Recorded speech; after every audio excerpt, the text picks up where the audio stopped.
Tonight, you have carried this day long enough.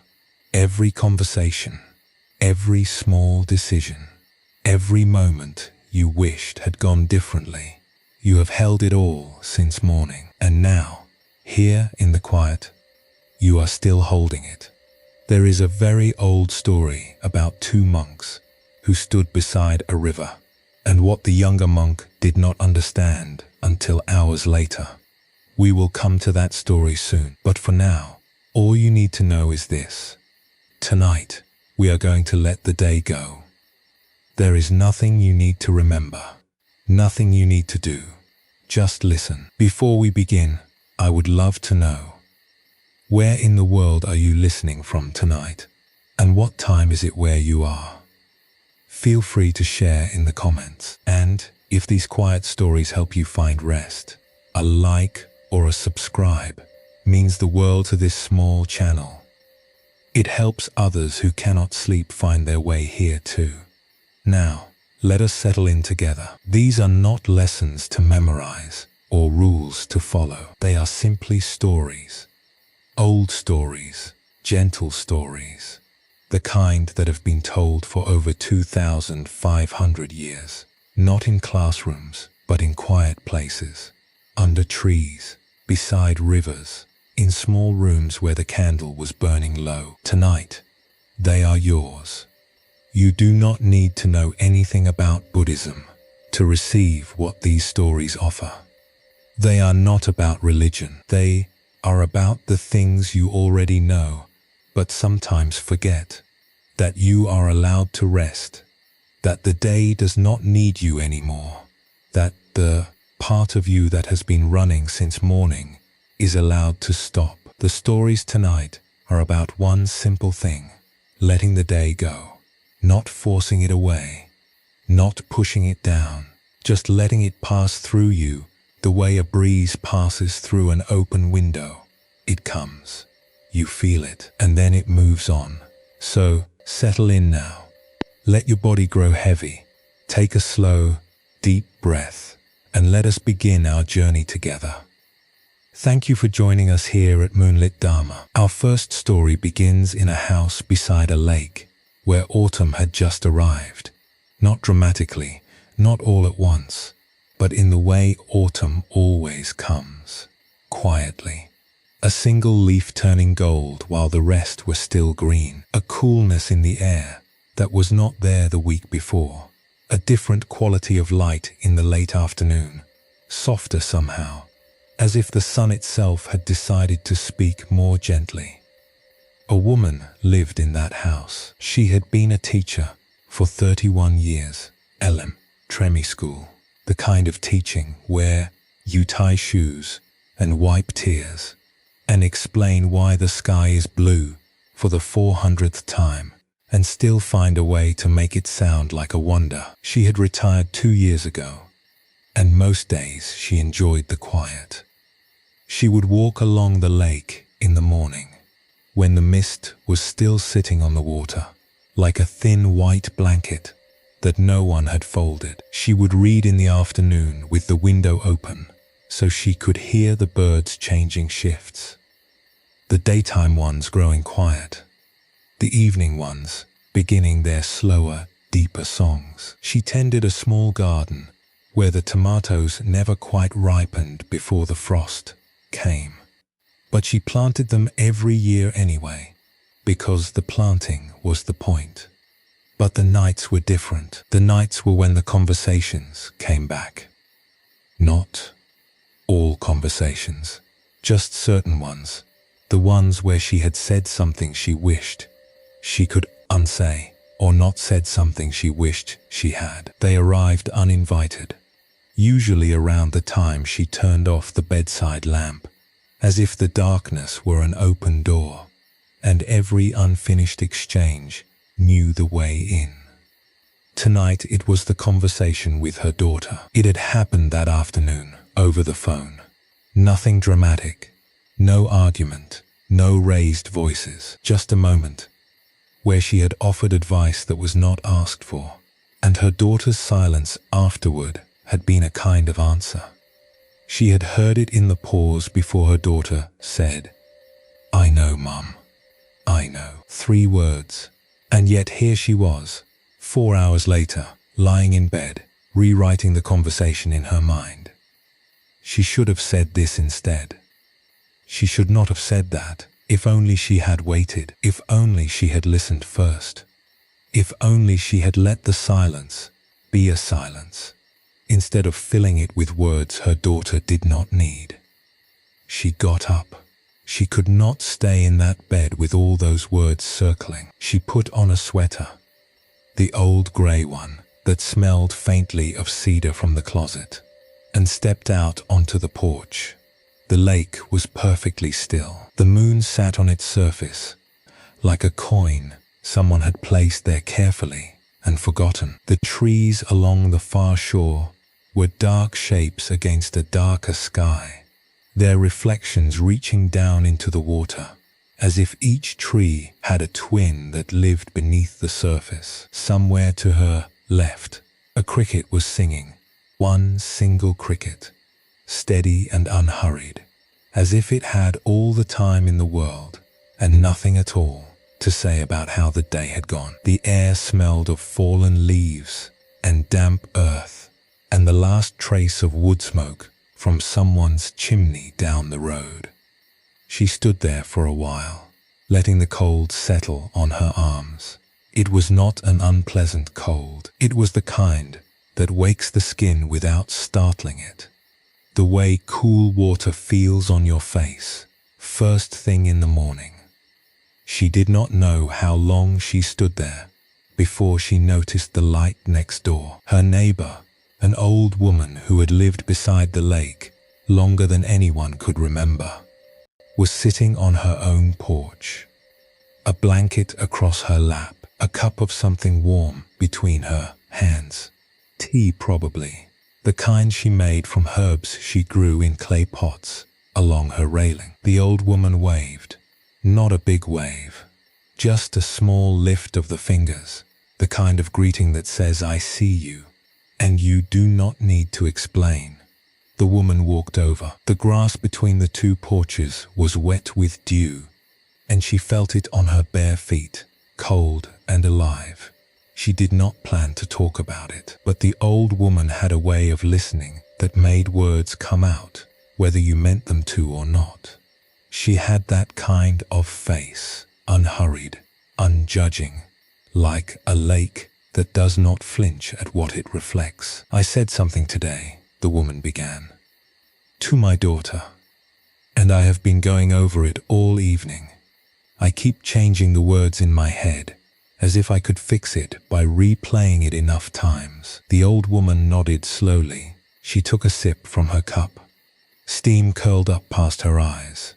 "Do you know what I have noticed about birds?" the old woman said. The woman waited. They land on the branch. They sing their small song, and then they fly away. You cannot cage a bird that has already gone. You can only stand under the empty tree and call for it to come back. But it does not come back. It is already in another tree. It is already singing a different song. But what if I said the wrong thing? Perhaps you did. Perhaps you did not. But the conversation is no longer here.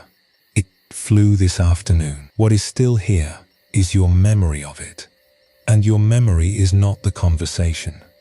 Your memory is what your mind has done with it since. It has added things, taken things away, changed the lighting. Your mind is a very creative editor, dear.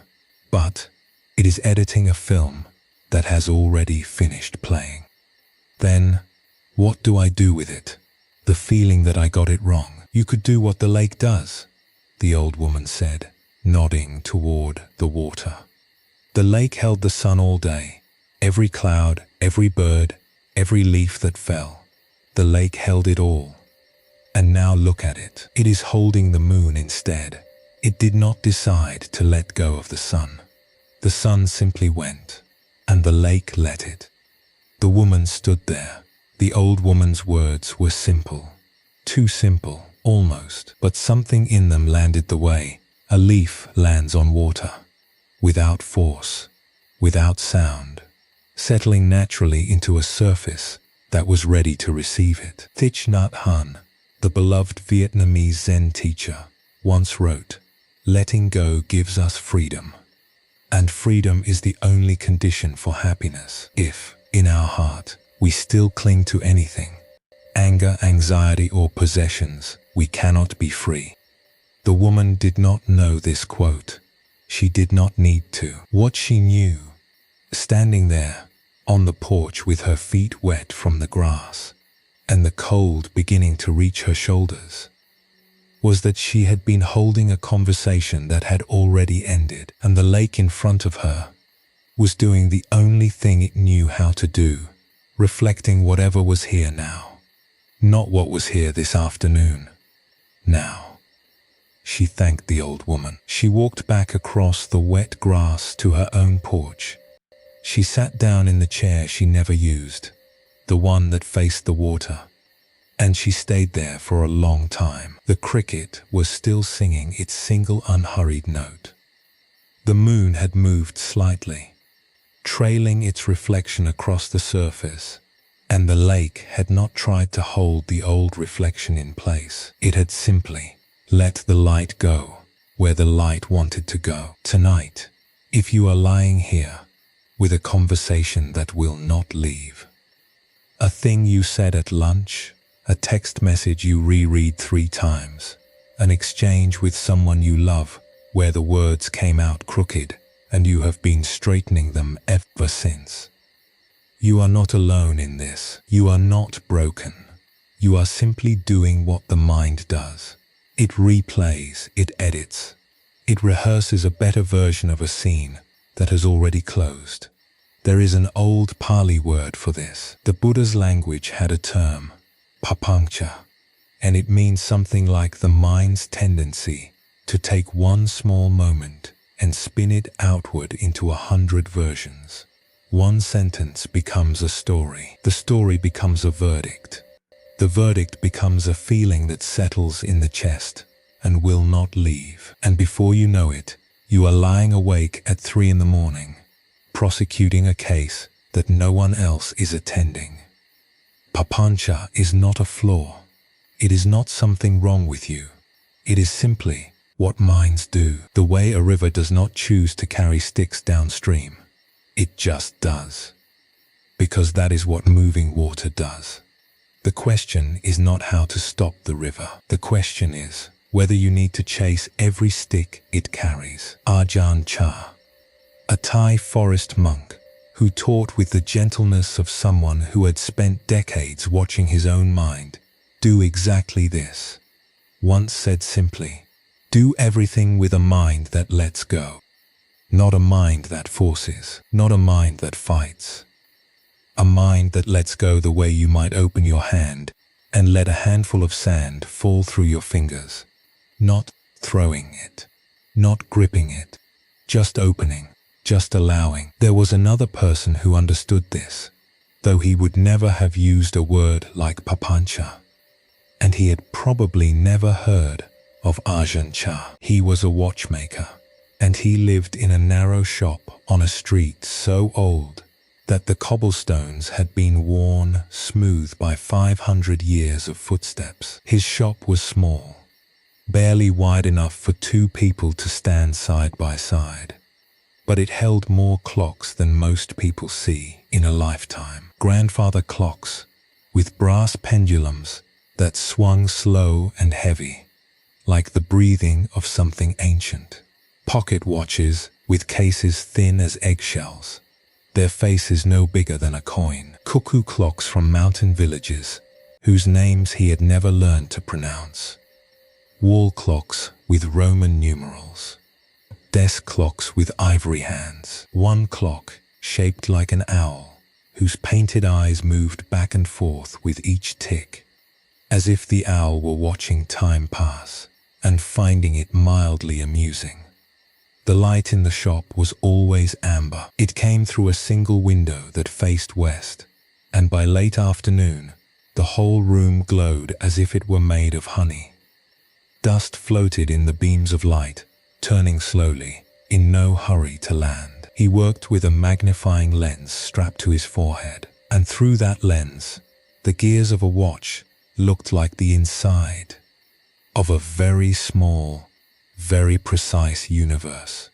Teeth interlocking, springs coiled tight, everything depending on everything else in a silent agreement that had been kept for 100 years. He loved the work, the smallness of it, the patience it required, the way a broken watch told you its story if you listened carefully enough. This spring is tired, this gear has slipped, this balance wheel has forgotten its rhythm. What he did not love was the people, not the people themselves. They were fine, mostly, but their complaints. A watch running 2 minutes slow.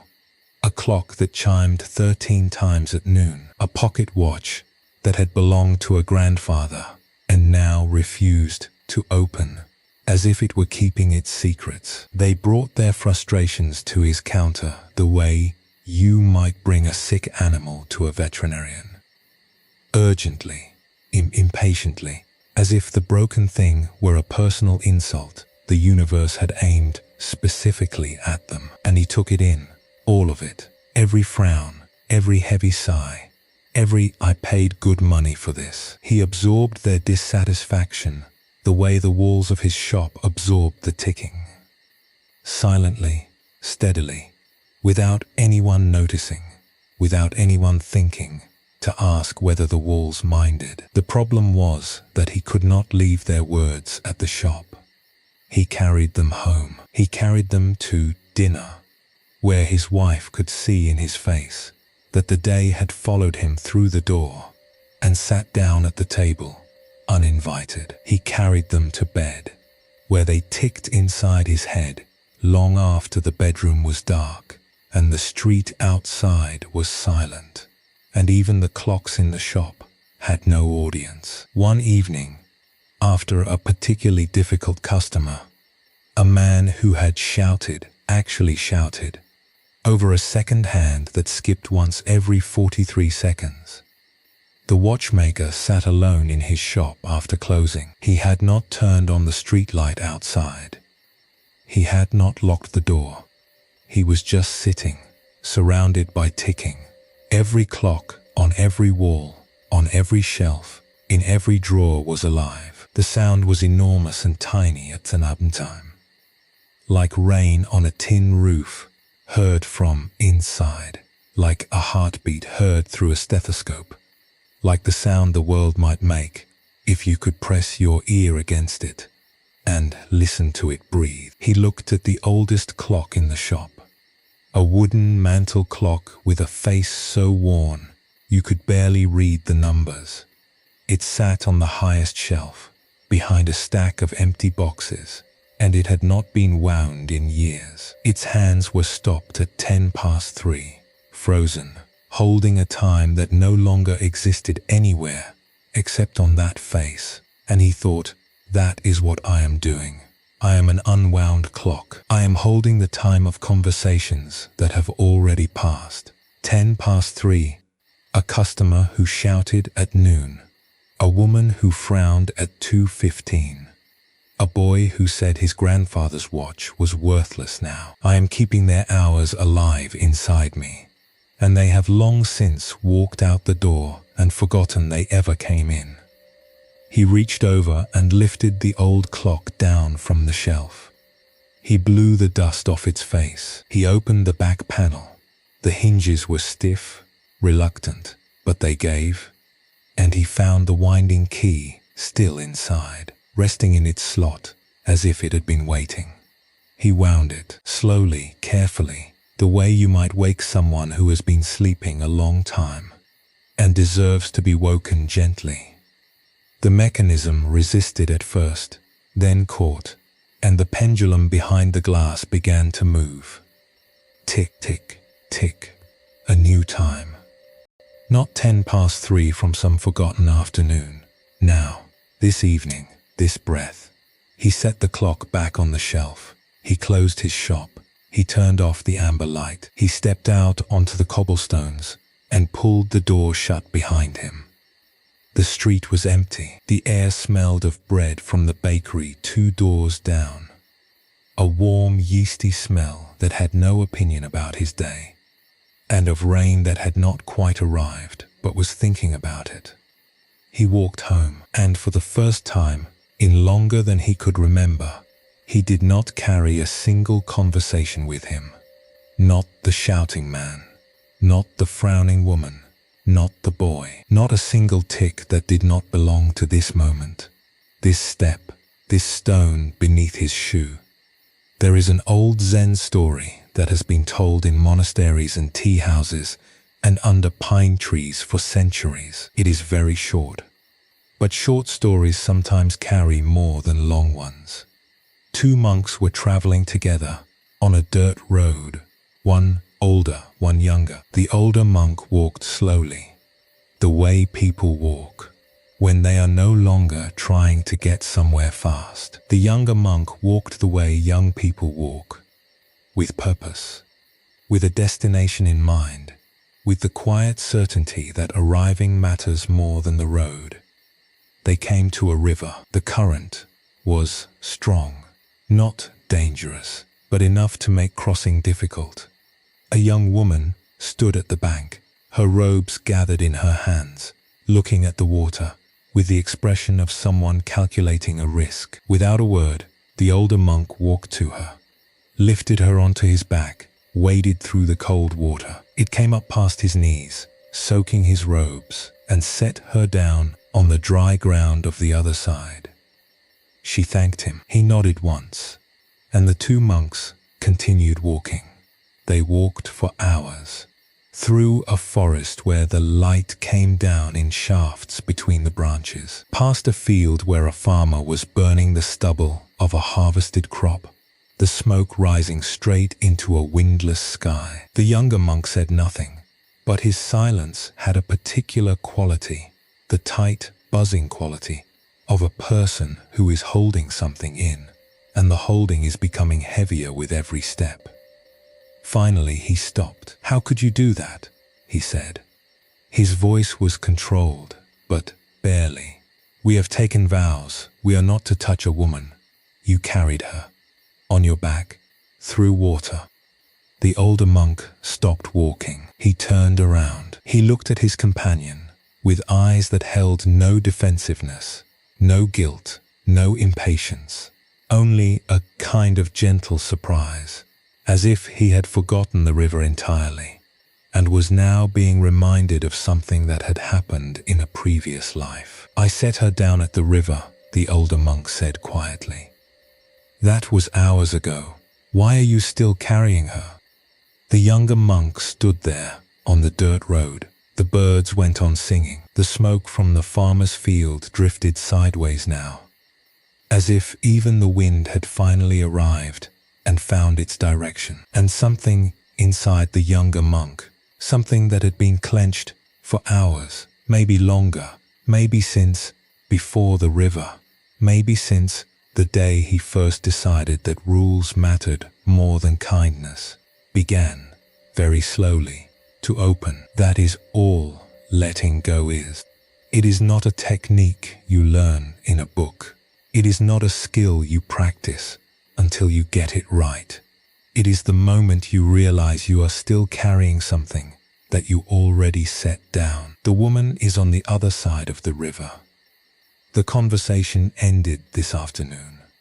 The customer left the shop hours ago, and you are still here, carrying them through a forest, past a burning field, into the night. Shunryu Suzuki, a Japanese Zen teacher, who spoke with the simplicity of someone who had stopped trying to sound wise and had simply become so, once observed, "The true purpose of Zen is to see things as they are, to observe things as they are, and to let everything go as it goes, not as you wish it went, not as it should have gone, not as you are still arguing in the courtroom of your mind that it ought to have gone, as it goes, as it already went, as it is already gone." Perhaps right now as you hear this, a conversation from today has already surfaced in your mind.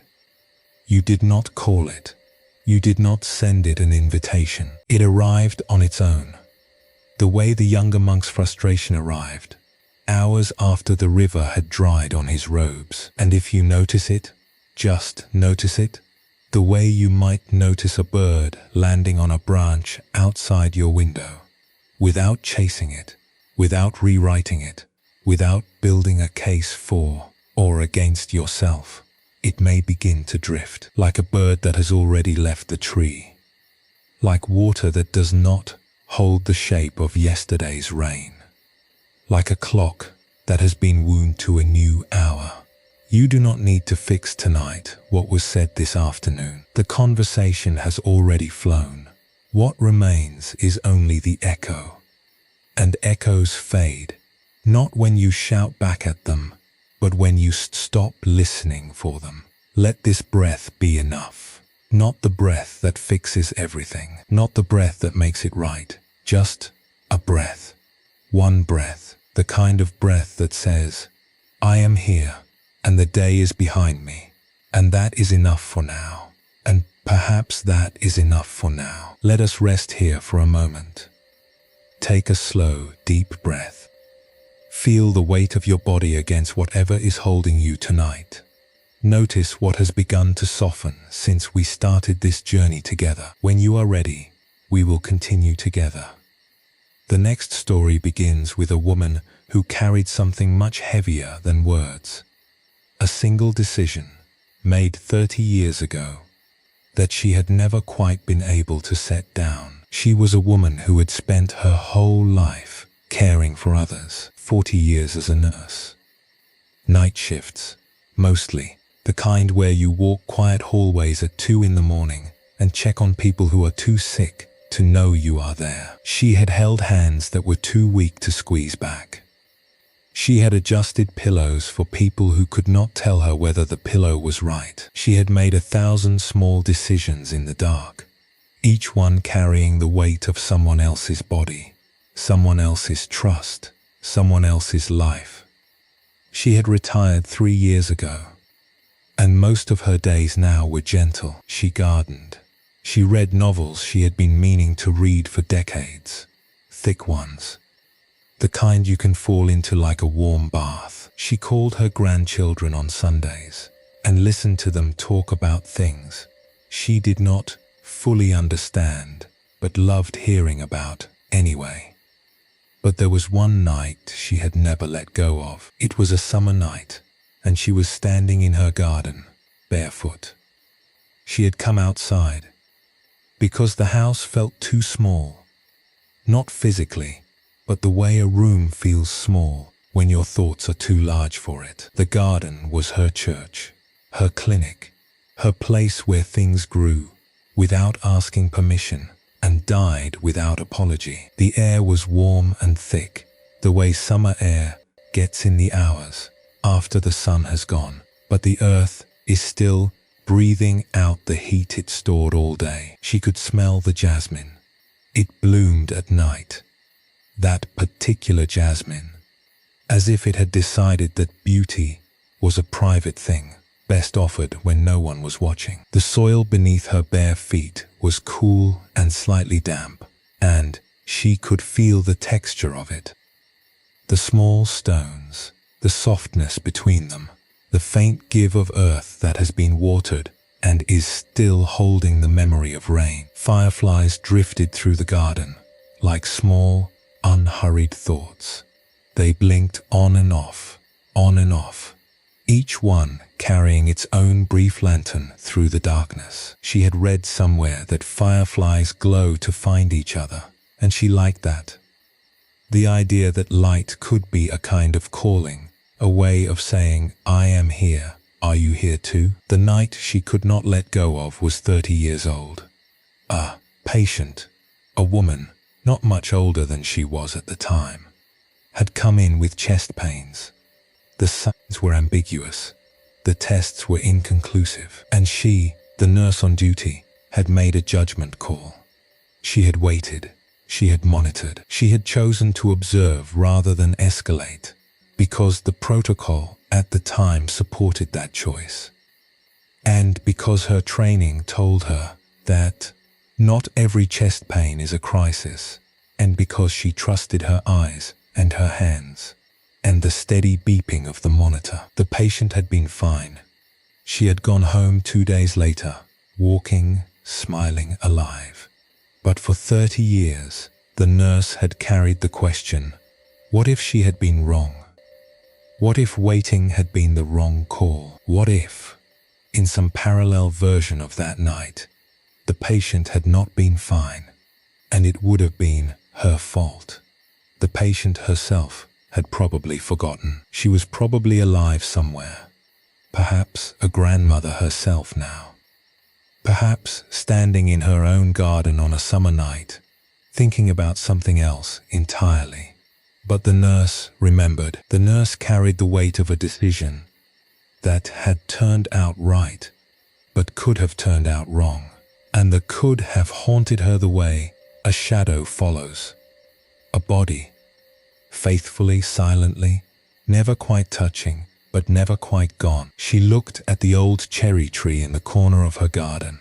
It was enormous, older than the house, older than her marriage, older than her career. Its trunk was thick and rough, scarred in places where branches had broken off in storms, and new bark had grown over the wounds, the way skin grows over a cut, not erasing it, but covering it, incorporating it, making it part of the tree's story rather than the end of it. I made a decision, she said to the tree. She had been talking to the tree for years. She was not embarrassed about this. Trees, she had decided, were the best listeners in the world. They never interrupted. They never told you to get over it. They just stood there, rooted and patient, offering shade whether you deserved it or not. I made a decision 30 years ago, and I still do not know if it was the right one. I have turned it over so many times that the edges are smooth now, like a stone in a river. But I cannot put it down. The tree said nothing, of course.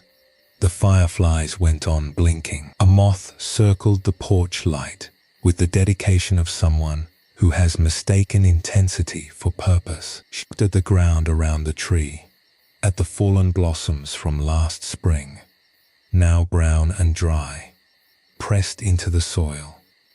The tree had let them go. It had not kept them attached out of guilt or sentimentality. It had grown them, opened them, offered them to the bees and the wind, and then released them.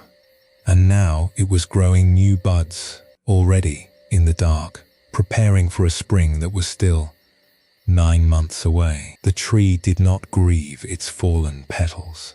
It did not lie awake, wondering whether it had bloomed correctly.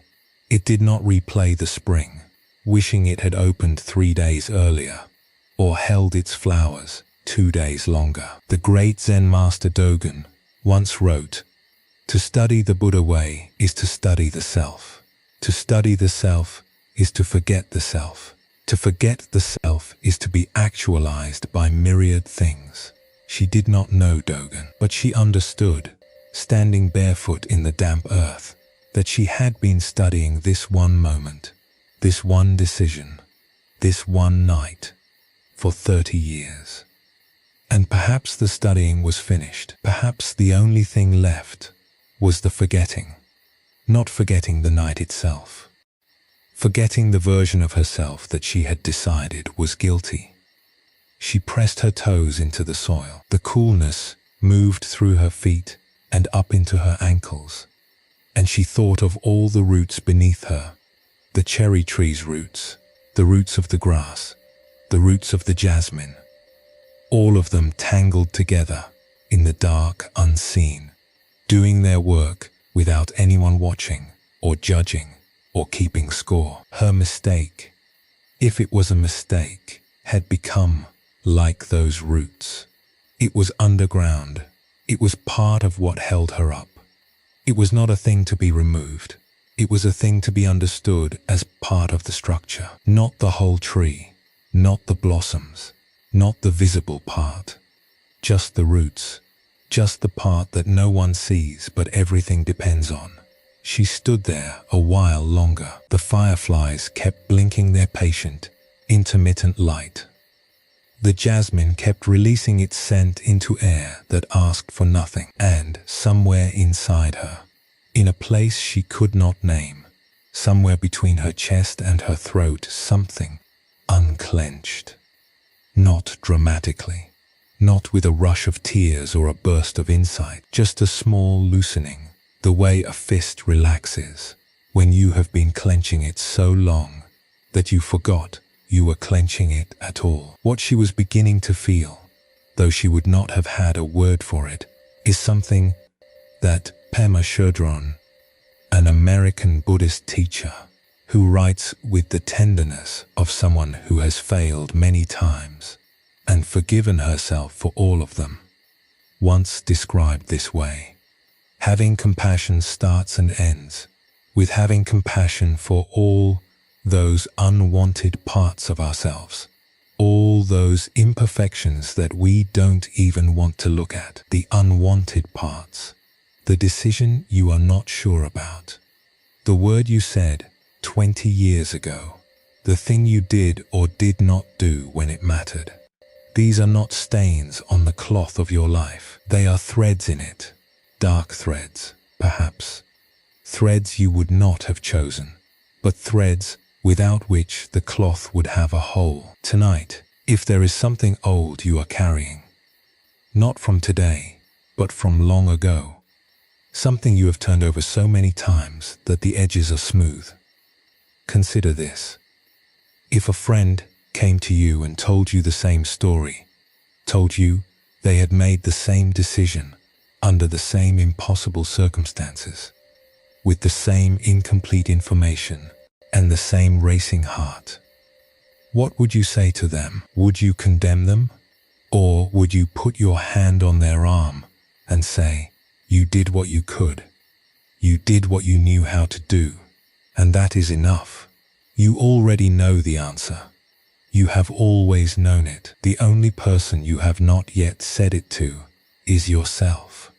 In a small town where the winters came early and stayed long, there was a carpenter. He had built things his whole life. Tables and chairs, mostly, but also cabinets and bookshelves. And once, for his daughter's wedding, a gazebo in the backyard that everyone said looked like something from a painting. He had retired the year before, not because he wanted to, but because his hands had changed. The arthritis had come slowly, the way weather changes. Not all at once, but in small daily increments.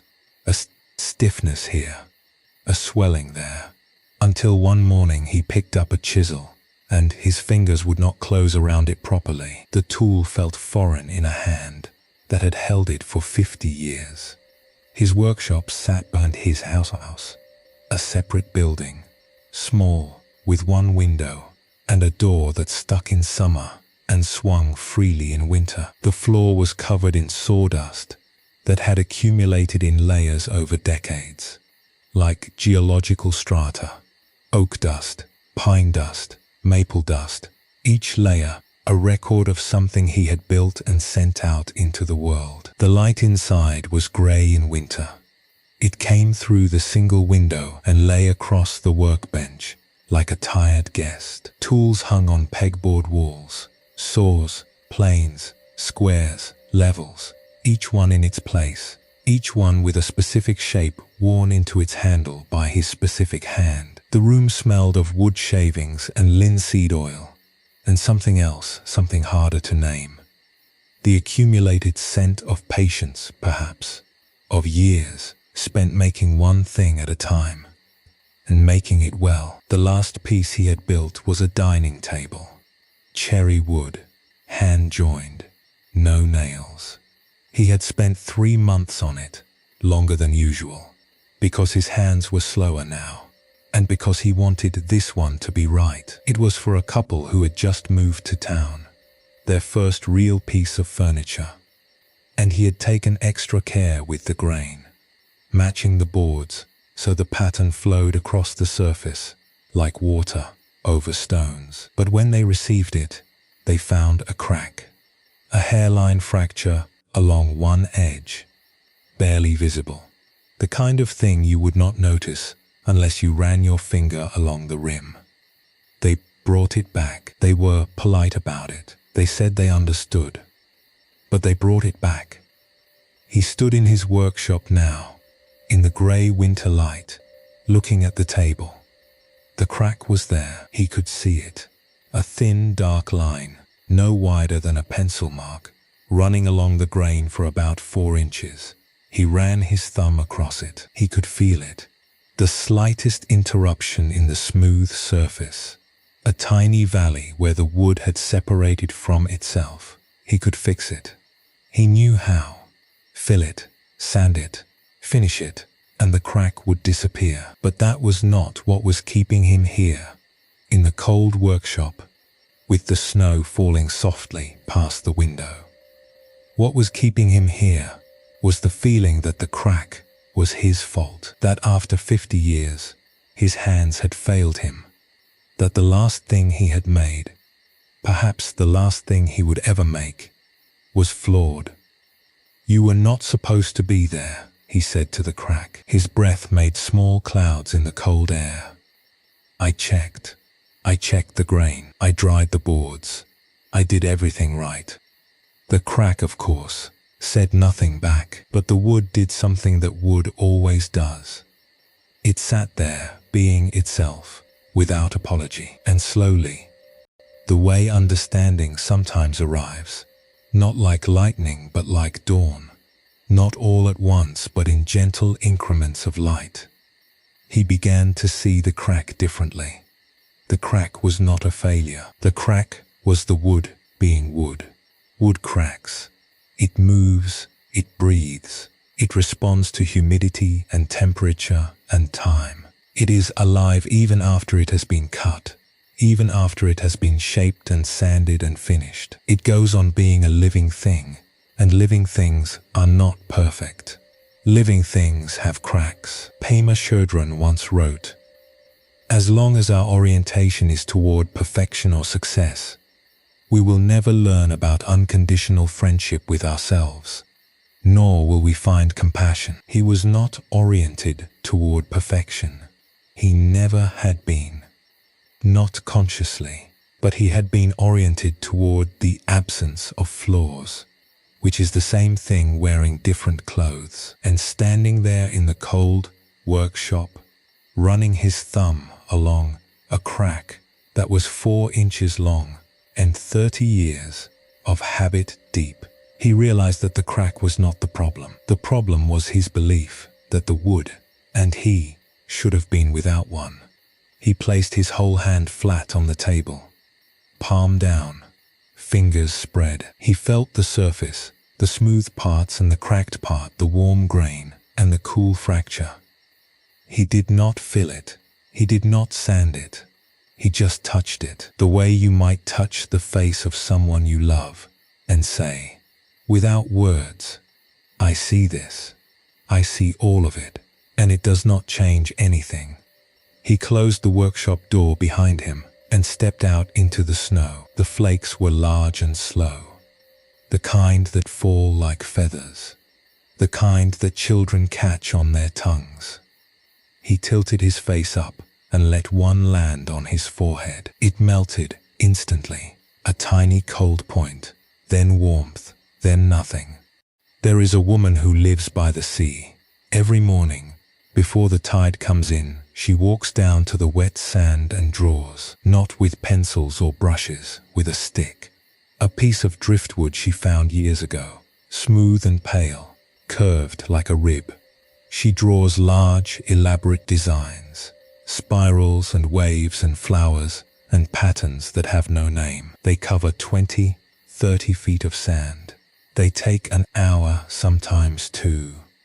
She works slowly, deliberately, bending at the waist, the stick tracing lines that the sand receives without resistance. And then the tide comes in. She does not watch it happen. She walks back to her cottage, makes her tea, and sits by the window. By the time she looks out again, the sand is smooth. The drawing is gone. Tomorrow, the sand will be blank again, and she will draw something new. Someone once asked her if it made her sad. All that work, erased every day. She looked at the person the way you might look at someone who is asked a question so strange that it takes a moment to understand why they are asking it. The drawing was never meant to last, she said. It was meant to be drawn. Tonight, lying here in the dark, perhaps there is something you have been holding. Not a drawing, but a decision. Not a line in the sand, but a line you crossed or did not cross. Years ago, in a moment when you did not have enough information and you had to choose anyway. The Buddhist tradition has a word for this kind of holding. It is called kukuka, a Pali word that is sometimes translated as remorse, but means something closer to the restlessness of a mind that will not stop turning over what it has done. Not guilt, exactly. Guilt says, I did something wrong. Kukuka says, I cannot stop thinking about whether I did something wrong. It is the replaying, not the act, the rehearsal, not the performance. Ajahn Chah once offered this. If you let go a little, you will have a little peace. If you let go a lot, you will have a lot of peace. If you let go completely, you will have complete peace. He did not say let go all at once. He did not say let go perfectly. He said a little, and then a lot, and then completely, as if letting go were not a single act but a gradual opening.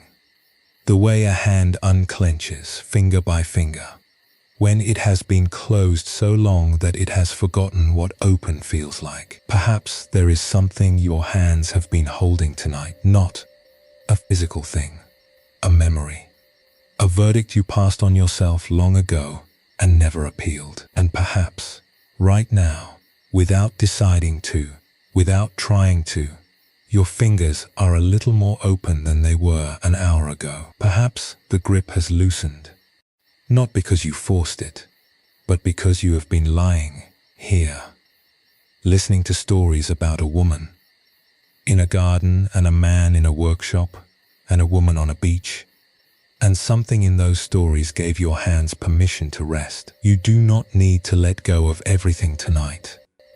Just a little, just enough to breathe, and perhaps that is enough for now. Let us rest here again. Let the body settle a little deeper. Let the breath find its own pace. You do not need to guide it. It already knows the way.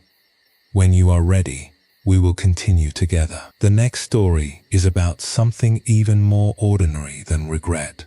A list of things that are not yet done, and a woman who could not stop reading it, even with her eyes closed. There is a particular kind of weight that comes not from what you have done, but from what you have not yet done. It is the weight of the unfinished, the email you did not send, the call you did not return, the errand that is still sitting on the counter of your mind, waiting. If you know this weight, then this next story is for you. Take a slow breath, let the shoulders drop, and listen. She lived in a small apartment on the second floor of a building where the elevator had not worked in years, and no one complained about it anymore. She was 47. She had a daughter who was 8.5. The half was important. The daughter reminded her regularly.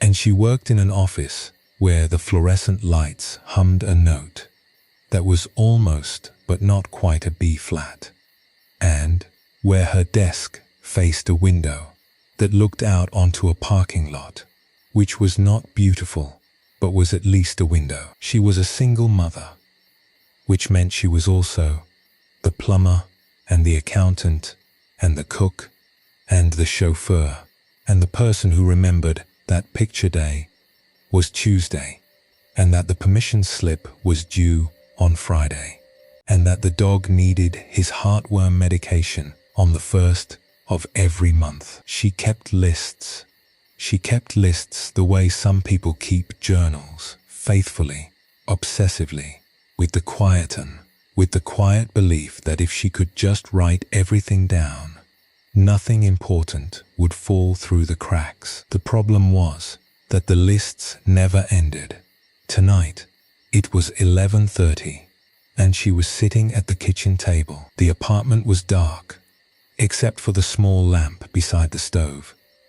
The one with the yellow shade that made everything look warmer than it was. A basket of laundry sat on the counter, half folded, a sleeve hanging over the edge like a flag of surrender. The refrigerator hummed its low, constant note. Her daughter was asleep in the next room. She could hear the child breathing through the thin wall. That particular sound of a child's sleep, steady and trusting, the sound of someone who has not yet learned that the world has edges. On the table in front of her, a cup of tea that had gone cold an hour ago, the surface filmed over with a dull shine, a pen with its cap off, and a piece of paper. The paper had a list on it. The list had 17 items. She had crossed off 4. The remaining 13 looked up at her with the patience of things that know they will be here tomorrow. Schedule dentist appointment. Call the landlord about the leak under the sink. The one that had started as a drip and become a slow, steady weeping. Return the library books. 3 days overdue now. She could feel the fine accumulating like a tiny debt that somehow felt heavier than it should. Buy new shoes for the girl. The old ones had a hole near the toe that she had covered with tape last week, and the tape was peeling. Respond to the email from her mother. Sort the bills into the accordion folder that she kept meaning to label. Fix the drawer in the bathroom that stuck every time you pulled it. The one with the crooked runner she had been promising to straighten since February. Research summer camps. Renew the car registration. Call the school about the parent-teacher conference she had missed. Update the insurance forms. Grocery list for the week. Clean the oven. 13 things. Not one of them urgent. Not one of them life or death. But together, massed like that, they had a gravity. They pulled at her the way the moon pulls at water. Invisibly, constantly, shaping the tides of her attention without her permission. They followed her from the kitchen table to the bathroom, to the bedroom.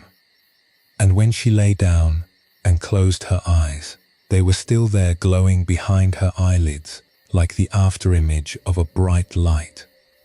A list she could read in the dark. She lay in bed for 20 minutes. The ceiling was a grey rectangle. The clock on the nightstand said 11:47 in blue numbers that were too bright for midnight. Then 11:52, then 11:58. She counted the items again. 13. Still 13. They had not done themselves while she was lying here. They had not gotten bored and wandered off. They were waiting. The way only tasks can wait. Without urgency, without sympathy, without any sense that the person beneath them might need to sleep. And then the bedroom door opened. A small shape in the doorway, bare feet on the wooden floor, making the soft sound that bare feet make on old wood, a whisper, not a step. The girl was holding a stuffed rabbit by one ear, the way she always did when she woke in the middle of the night, as if the rabbit were a lantern and the ear were the handle. "Mommy? Hey, sweetheart, what's wrong? I woke up." "I can see that. Bad dream?" "No, I just woke up." A pause. The girl rubbed one eye with her free hand. The rabbit dangled. "Why are you still awake?" It was a simple question, a child's question. It had no philosophy in it, no hidden wisdom, no ancient teaching. It was just a girl, standing in a doorway with a stuffed rabbit, asking her mother why she was not asleep when the whole world was asleep and the apartment was dark. and there was clearly nothing left to do that could not wait. But something about it, the smallness of the voice, the honesty of the confusion, the way the girl genuinely did not understand why an adult would choose to lie in the dark with open eyes, something about it cut through the list like a candle through fog. "I have a lot of things to do," she said, and as she said it, she heard how it sounded. Like an excuse, like a complaint filed against the night itself. "But it is nighttime," the girl said, with the unshakable logic of someone who has not yet learned to argue with the obvious. "You cannot do things at nighttime.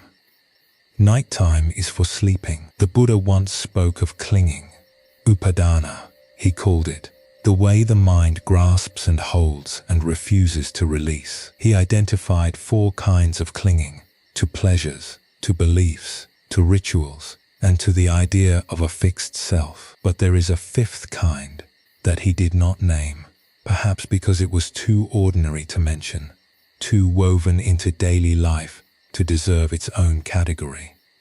It is the clinging to what is not yet done.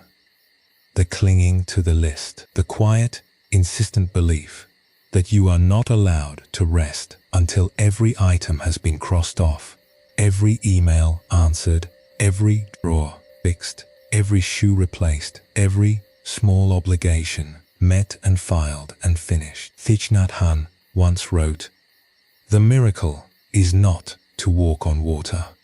The miracle is to walk on the green earth in the present moment, to appreciate the peace and beauty that are available now, the peace and beauty that are available now, not after the list, not when the 13 becomes 0, which it never will, because lists grow back the way grass grows back, quietly, overnight, without asking.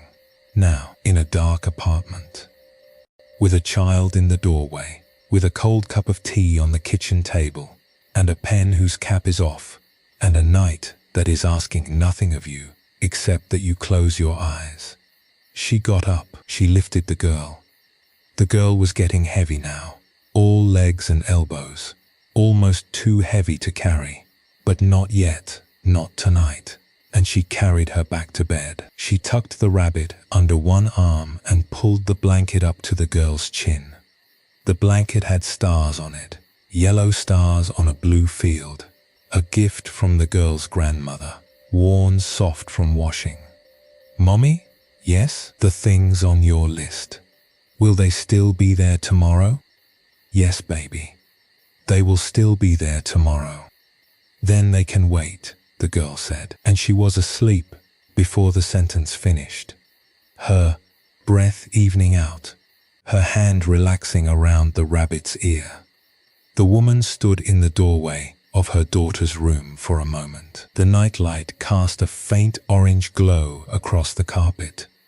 A tower of blocks in the corner, a drawing taped to the wall, a crayon house with a purple door, and a sun that took up half the sky. The child's breathing had already settled back into that deep, even rhythm, in and out, as steady and unquestioning as the tide.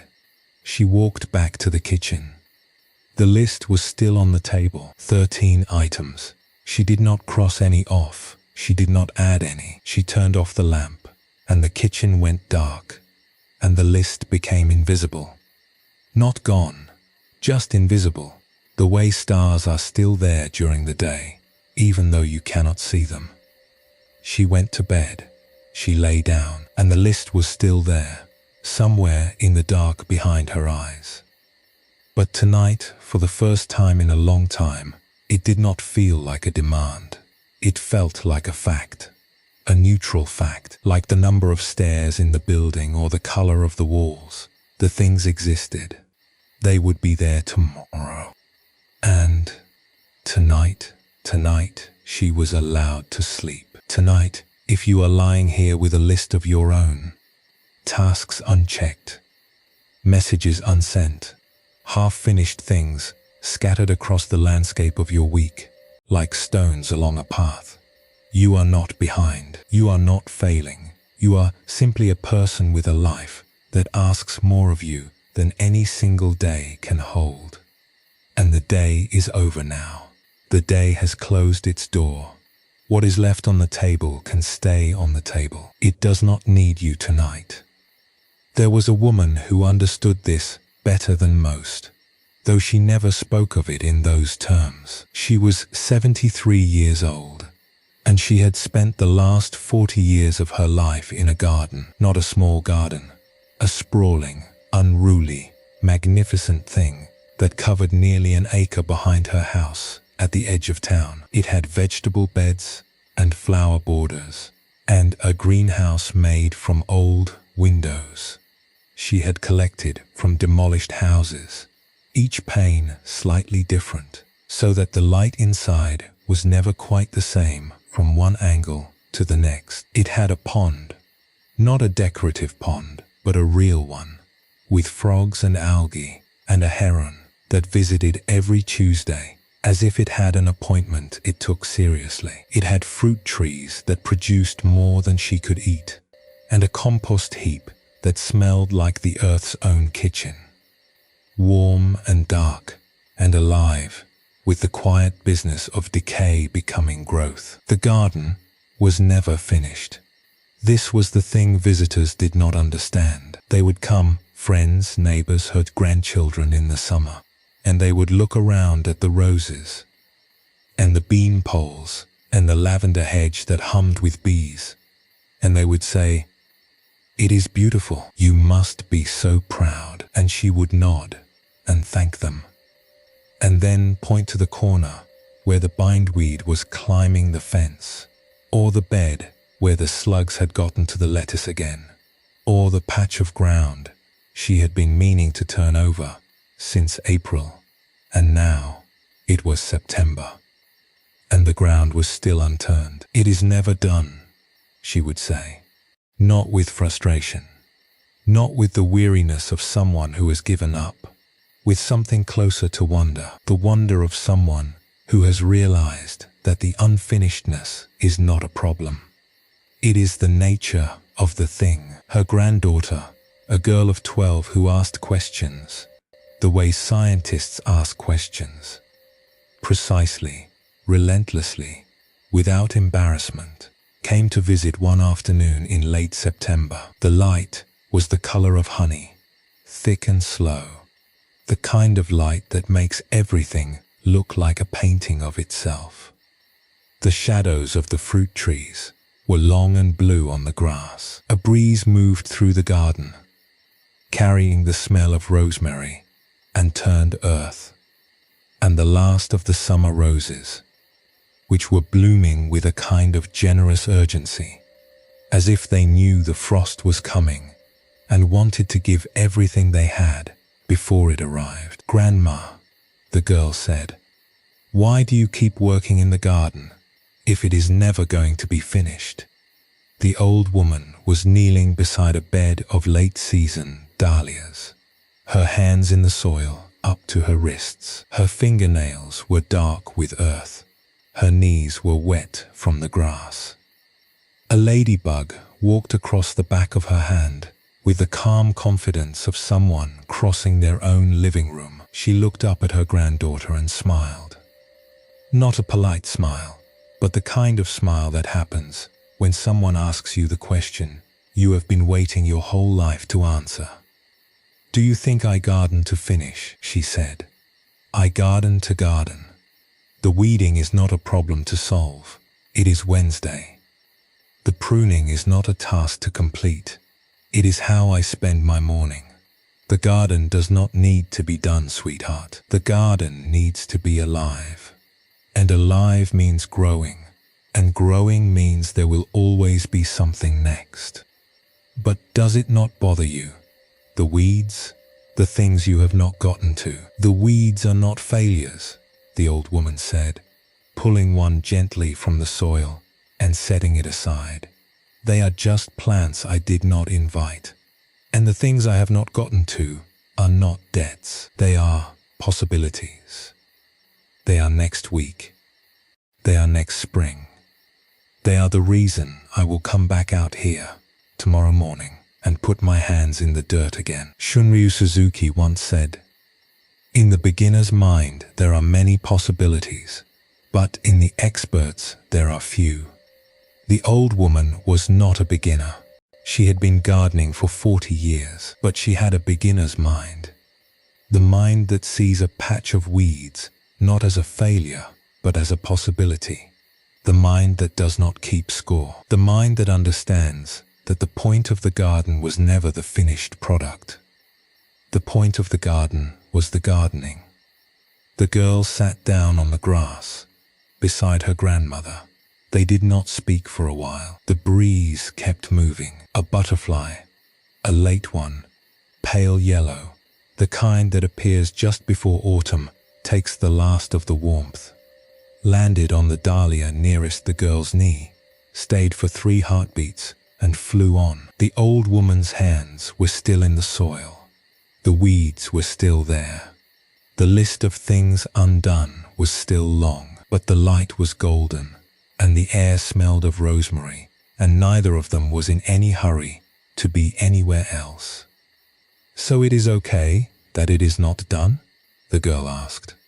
"It is more than okay," the old woman said. "It is exactly right. If you have ever watched a river, not from a bridge, not from a car window, but sat beside one, close enough to hear the individual sounds it makes, close enough to see the way the water braids and unbraids itself around the stones, you know something that the mind forgets when it is busy making lists. A river does not try to finish. It does not rush toward the sea with the anxiety of something that is running late. It does not worry about the water behind it that has not yet arrived at this bend, or plan for the water ahead that it cannot see. It simply moves. It is water, being water, doing the only thing water knows how to do, which is to flow. Over the stones around the roots, under the low branches that dip their leaves into the current as if tasting it. And the remarkable thing, the thing that makes the river worth watching, worth sitting beside on a warm afternoon with your shoes off and your feet in the grass, is that the river is always complete. At every point along its length, in every moment of its flowing, it is fully a river. Not a partial river waiting to become a whole one. Not a draft of a river that needs editing. Not an unfinished river with a list of improvements. A river complete now, here, in this bend, in this breath of current, always and already whole. Your life is like that. Not finished. It will never be finished. Not until the very end. And even then there will be dishes in the sink, and a book half read on the nightstand, and something you meant to say to someone you love. But complete, whole. Every day you have lived, every task you have completed, every item you have crossed off, every list you have ever written, they have brought you here, to this bed, to this pillow, to this breath, and here is enough. Ajahn Chah once said, "You have to keep letting go until there is no remainder." But he did not mean letting go all at once. He did not mean a grand dramatic release. He meant the practice of it, the gentle, repeated, daily practice, the way a river lets go of each stone. It passes, not dramatically, not with effort, not even with awareness, just by continuing to flow. Perhaps right now the list is still there. Perhaps it is glowing behind your eyes, the way the nightlight glows in a child's room. Faintly, persistently, without malice. And that is all right. You do not need to erase it. You do not need to fight it. You do not need to pretend the 13 has become 0. You only need to notice that your body is here, and the pillow is here, and this breath is here, and the list is a thing made of thoughts, and thoughts are lighter than you think. They weigh nothing at all. It is only the holding that makes them heavy. It is only the clenching that gives them weight. Let your hands rest. Open them just slightly. Let the list wait. It will still be there in the morning.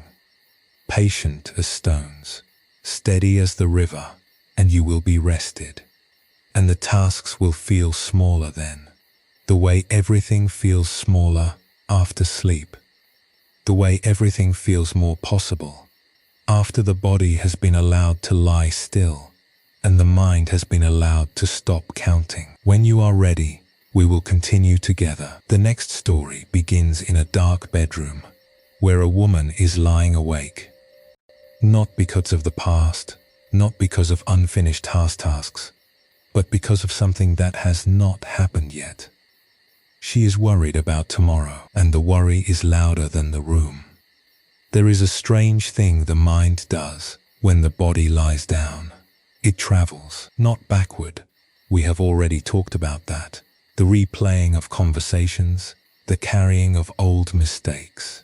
This time, the mind travels forward, into tomorrow, into next week, into a future that does not exist yet, but already feels heavy, already feels crowded with things that might go wrong.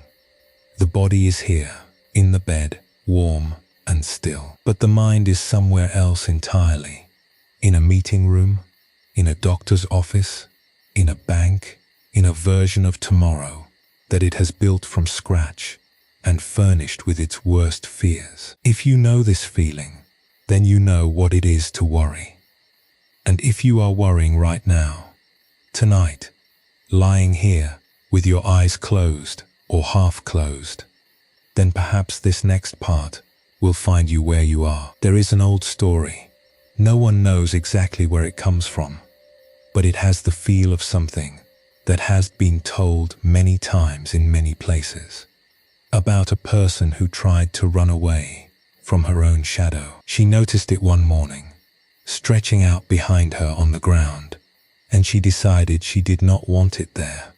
It was too dark, too persistent. It followed her everywhere, to the market, to the well, through the streets, across the fields. So she began to run. She ran fast. She ran faster. She ran until her breath burned, and her legs ached, and the sweat ran into her eyes. But every time she looked back, the shadow was still there. It had not fallen behind. It had not gotten tired. It matched her perfectly, stride for stride, turn for turn, as faithful as a reflection, as patient as gravity. She ran for hours. She ran until the sun was directly overhead, and the shadow shrank to a small dark circle beneath her feet. And for a moment, she thought she had won. But then the sun moved, and the shadow stretched out again, longer than before, and she realized that she could not outrun something that was attached to her. She stopped. She was standing at the edge of a forest. There was a large tree, an old one, wide-branched, the kind of tree that has been offering shade to strangers for 100 years without keeping track. She walked to it. She sat down beneath its branches. The shade covered her, and the shadow disappeared, not because it had gone away, but because it had been absorbed into a larger darkness, a kinder darkness, the cool and gentle darkness of a tree that asked nothing of her except that she sit down. She sat there for a long time. She was breathing hard, her hands were shaking, and then, slowly, she began to laugh, not at herself, not at the shadow, at the running, at the extraordinary effort she had spent trying to escape something that was only there because she was standing in the light. The worry you carry tonight is like that shadow. It is not a separate thing. It is not an intruder. It is your own mind, cast forward by the light of your awareness, stretching into a tomorrow that has not arrived. You cannot outrun it, but you can sit down. You can find the shade. You can stop running and let the shadow do what shadows do when you stop paying attention to them, which is nothing at all. In a bedroom on a quiet street, in a town that was neither large nor small, a woman lay awake. She was 62. She had worked in the same accounting firm for 34 years. The kind of firm where the carpet was beige, and the coffee was weak, and the filing cabinets outnumbered the windows. She was good at her work. She was careful, precise. The kind of person who found satisfaction in numbers that balanced, in columns that added up, in the clean certainty of a ledger that closed at the end of the month with everything in its place. But she was retiring in 4 months, and the retirement, which she had planned for years, which she had calculated down to the last dollar and the last decimal point, had become a thing she could not stop calculating. The bedroom was dark. The only light was the clock on the nightstand.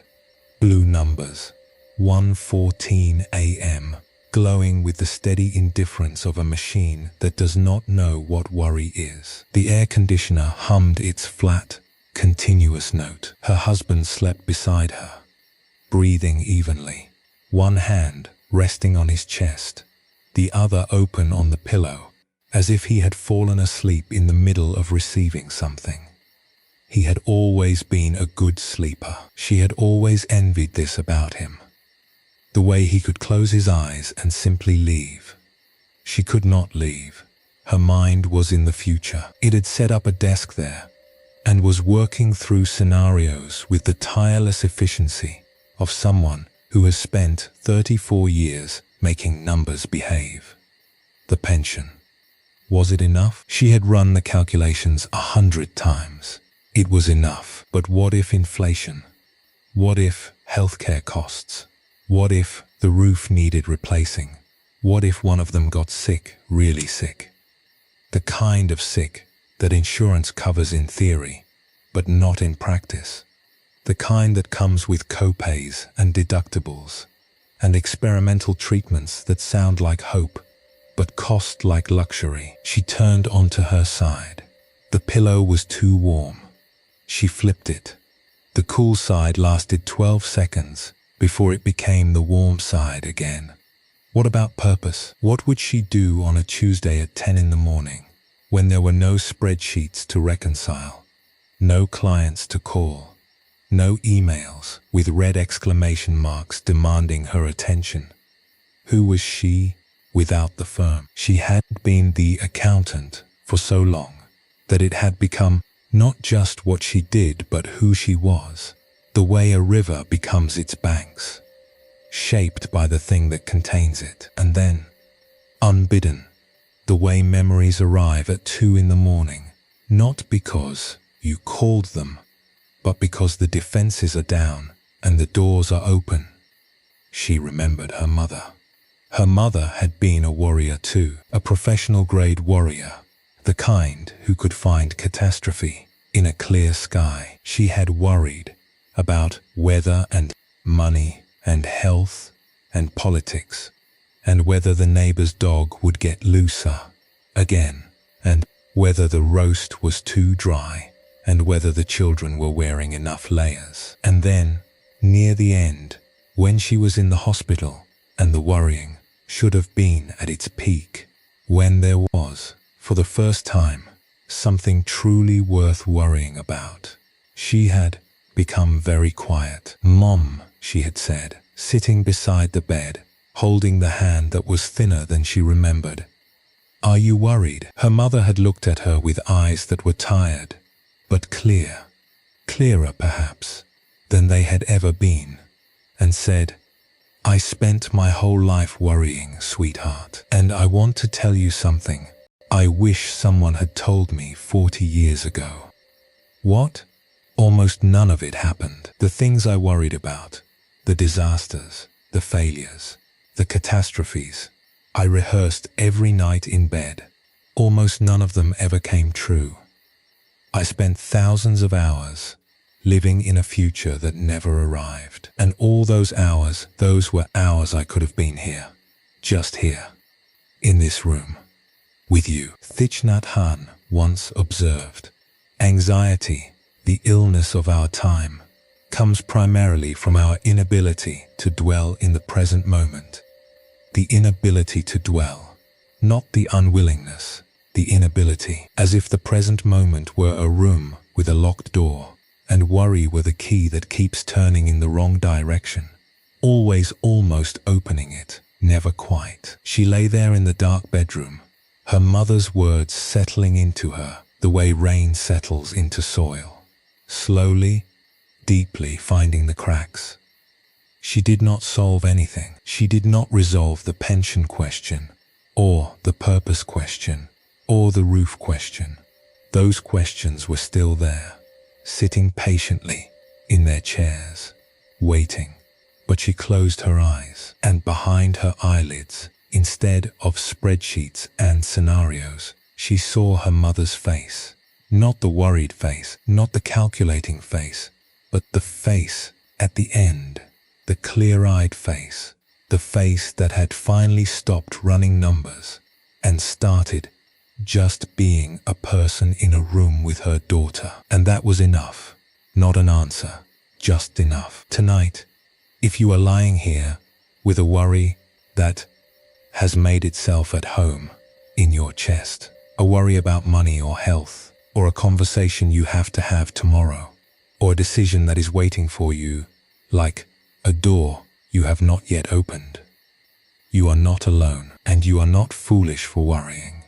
Worry is the mind doing what it was built to do, scanning, predicting, preparing.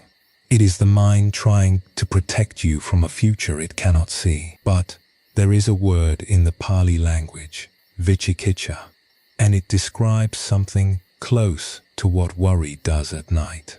It is sometimes translated as doubt, but it means something more like the restlessness of not knowing, the mind that cannot settle because it cannot be certain, the mind that spins and spins because it wants a guarantee, and life does not offer guarantees. And the gap between wanting and having is exactly the shape of a sleepless night. Vicikiccha is not a flaw, it is a human thing.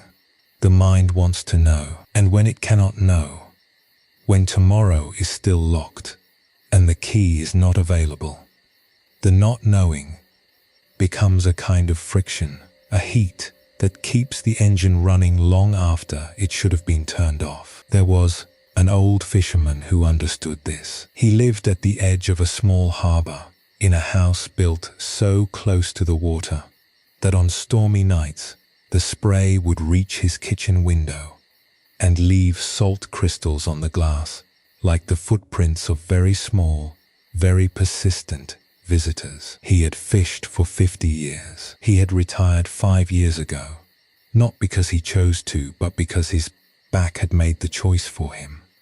Slowly, vertebra by vertebra, the way a rope frays, one fiber at a time, until the morning you try to lift the anchor and the rope says no. His hands still looked like a fisherman's hands.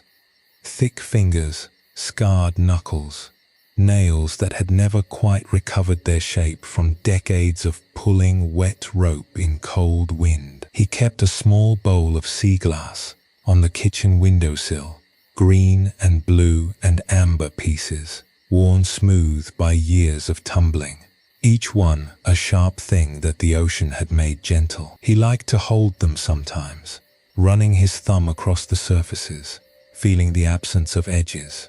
The harbor was small. A dozen boats, maybe fewer, depending on the season. The water was dark and moved with the heavy, rhythmic patience of something that has been doing the same thing for a very long time. The wooden dock creaked underfoot, and the ropes that held the boats to the pilings made a sound, a low, intermittent groaning that was neither pleasant nor unpleasant, but was simply the sound of things being held and things wanting to move. The air smelled of salt and diesel, and the particular mineral smell of wet rope. The moon was up. Not full, just a crescent, thin and sharp as a fisherman's knife, hung low over the water, where it drew a narrow ribbon of light across the surface. His granddaughter was visiting. She was 16, old enough to ask real questions, young enough to expect real answers. She sat beside him on the dock, her bare feet hanging over the edge, her toes just touching the water when a wave came in. "Grandpa," she said, "did you ever worry when you were out there?" He was quiet for a while. The boats rocked gently. A bell on one of the masts clanged once, then stopped, as if it had said what it needed to say. "Every day," he said, "I worried about storms. I worried about the engine. I worried about coming home empty. I worried about nets tearing. I worried about your grandmother worrying about me. So, what did you do?" "I fished." She looked at him. "That is not an answer." "It is the only answer," he said. "The sea never promised me anything. It never said, tomorrow will be calm. It never said, there will be fish. It never said, you will come home safe. The sea does not make promises, and for a long time, that terrified me. I wanted guarantees. I wanted to know before I left the dock that everything would be all right. And one morning, I must have been 50, maybe older, I was standing right here, right on this dock, looking at the water, and I realized something. The sea's silence was not cruelty, it was honesty. The sea was the most honest thing I had ever known. It did not lie to me, it did not pretend. It simply was what it was, some days gentle, some days rough, most days somewhere in between, and my worry was like rowing a boat on dry land. I was working so hard, I was sweating, I was exhausted. But I was not in the water. I was on the dock, rowing against air. Dogen, the great Zen master, once asked, "If you are unable to find the truth right where you are, where else do you expect to find it?" The old fisherman would have understood this. The truth was right here, on the dock, in the salt air, in the creak of rope and the gentle rocking of boats and the sound of water lapping against wood. Not in tomorrow, not in the forecast, not in the scenarios the mind builds in the dark. Here, only ever here. The granddaughter was quiet for a moment. She moved her feet slowly through the water, making small circles that caught the moonlight. "So you stopped worrying?" "No," he said, and something in his voice softened, the way the evening softens when the last light leaves the sky. "I never stopped worrying. I just stopped believing the worry. I let it be there, the way you let the wind be there. You do not fight the wind. You do not argue with it. You adjust the sail, and you keep going." The girl pulled her feet from the water and hugged her knees to her chest. "I worry too," she said quietly. "About school, about whether I am doing the right things, about whether I will end up where I am supposed to be." "Where are you supposed to be?" the old man asked. She opened her mouth, then she closed it, then she laughed, a short, surprised laugh. The kind that comes when you realize the question has already answered itself. "Here, I guess," she said. "Right now, on this dock." "Then you are exactly where you are supposed to be," he said. "And tomorrow, you will be exactly where you are supposed to be tomorrow." The dock does not worry about the next tide. It just holds. They sat together on the dock for a long time after that. The crescent moon moved slowly across the sky, drawing its thin line of light across the water as it went. The boats rocked, the ropes groaned, and neither of them said anything more, because there was nothing more that needed to be said. And the silence between them was the good kind of silence, the kind that holds you up instead of pressing you down. Pema Chodron once wrote, "The happiness we seek is already here, and it will be found through letting go rather than through struggle. Not through solving, not through planning, not through running every scenario until the mind is exhausted and the body is wired and the night is half gone. Through letting go. The way the fisherman let go of his need for the sea to promise. The way the woman in the dark bedroom let go, not of her questions, but of her need to answer them tonight. Perhaps right now, your feet are not in tomorrow. Your hands are not in next week. They are here, wherever you are lying, whatever surface is holding you. Your body has not traveled to any of the places your mind has gone tonight. Your body is loyal to the present. It has stayed. It is here, and the pillow beneath your head does not know what tomorrow holds, and it does not care. It only knows the weight of you, right now, in this moment. You do not need to solve tomorrow tonight. Tomorrow will come with its own energy, its own weather, its own surprises. Some of what you are worrying about will happen.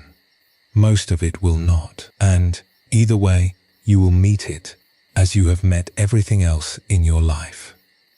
With whatever you have, in the moment you have it. You have always been enough for the day you were in. You will be enough for tomorrow too, but tonight is not tomorrow. Tonight is tonight, and tonight you can rest. When you are ready, we will continue together. The next story is about something quieter still. The version of yourself you thought you were supposed to be. And the gentle, surprising moment when you realized you did not have to be her anymore. There is one more thing we carry that weighs more than we realize. It is not a conversation. It is not a mistake. It is not a list of tasks or a worry about tomorrow. It is a person, a version of ourselves. The one we believe we were supposed to become. The one who would have gotten it right.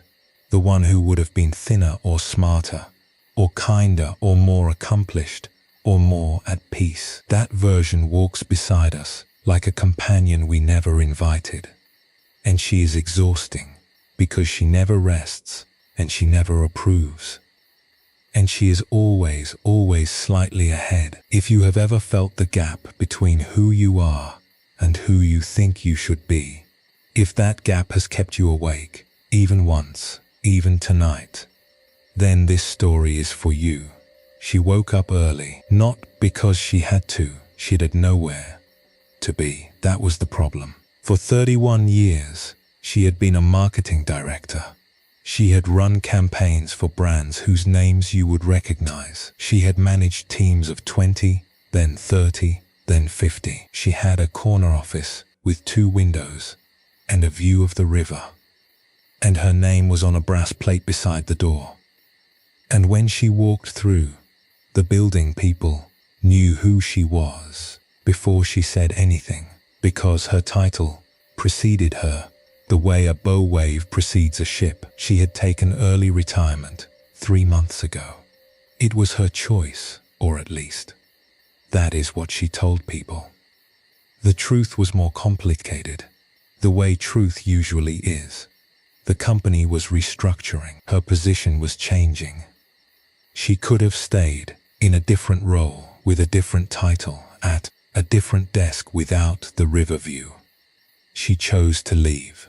She chose, she told herself, freedom. But freedom, it turned out, looked a lot like an empty apartment at 6 in the morning.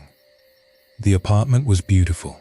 She had decorated herself, clean lines, warm wood, a grey sofa that cost more than her first car. The bookshelves were full but organized. The kitchen was spotless because she rarely cooked. Eating had always been something she did between meetings, a fuel stop, not a destination. The light came through the east-facing windows in long pale shafts, catching the dust that drifted slowly through the room, like thoughts that had nowhere to go. She stood at the window with a cup of coffee. The coffee was good. She had learned to make it properly now that she had time, grinding the beans, heating the water to exactly the right temperature, the whole ritual that she had never had patience for when the morning was just a launch pad for the day. The cup was warm in her hands. The steam rose in a thin spiral and disappeared. She looked at her reflection in the glass. She saw a woman in a white robe, holding coffee, standing in a quiet room.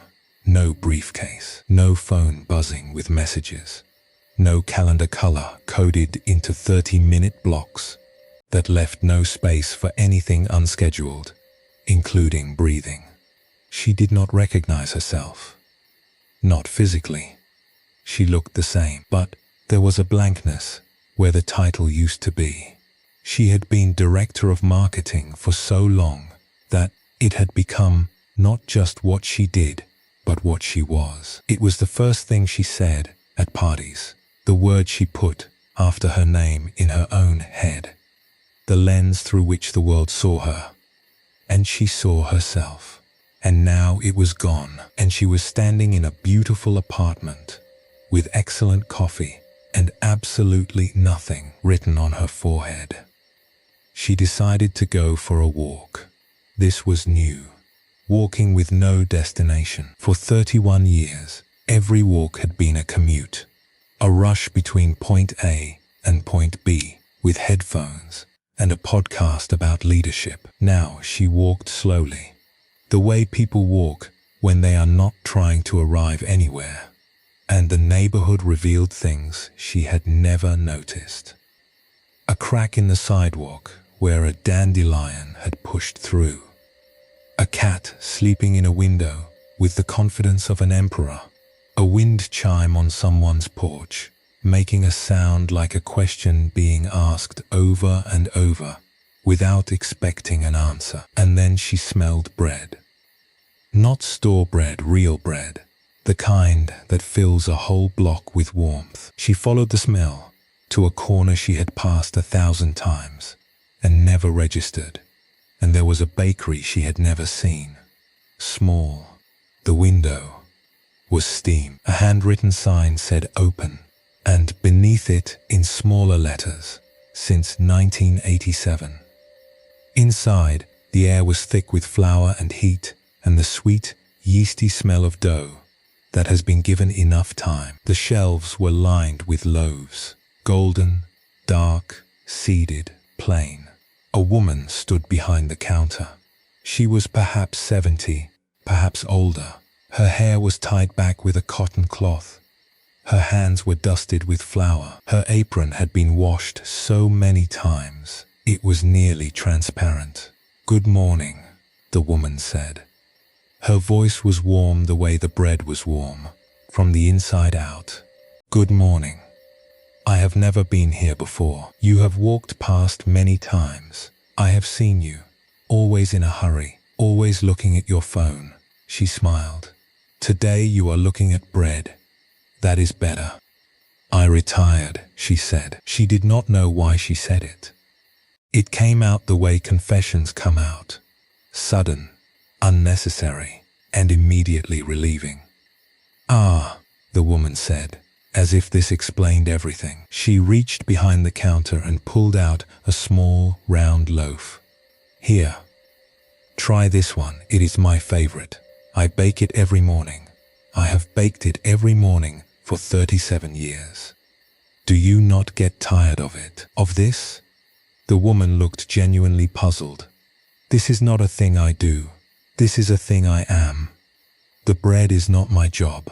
The bread is my morning. I do not bake because someone tells me to. I bake because when I open the oven and the heat comes out and the smell fills the room, I know who I am, and who I am has nothing to do with what anyone calls me." The great Zen master Dogen once wrote, "To study the Buddha way is to study the self. To study the self is to forget the self.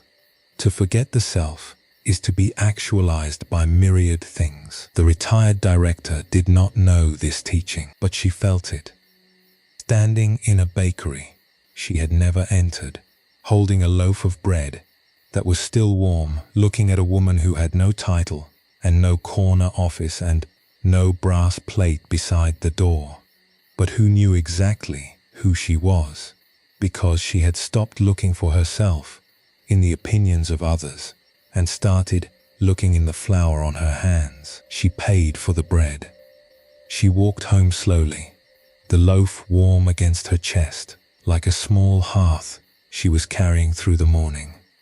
The air was cool on her face. A bird was singing somewhere, not a special bird, just a common one, a sparrow or a finch, doing the thing that sparrows and finches do, which is to sing whether anyone is listening or not. She thought about the baker's words. This is not a thing I do.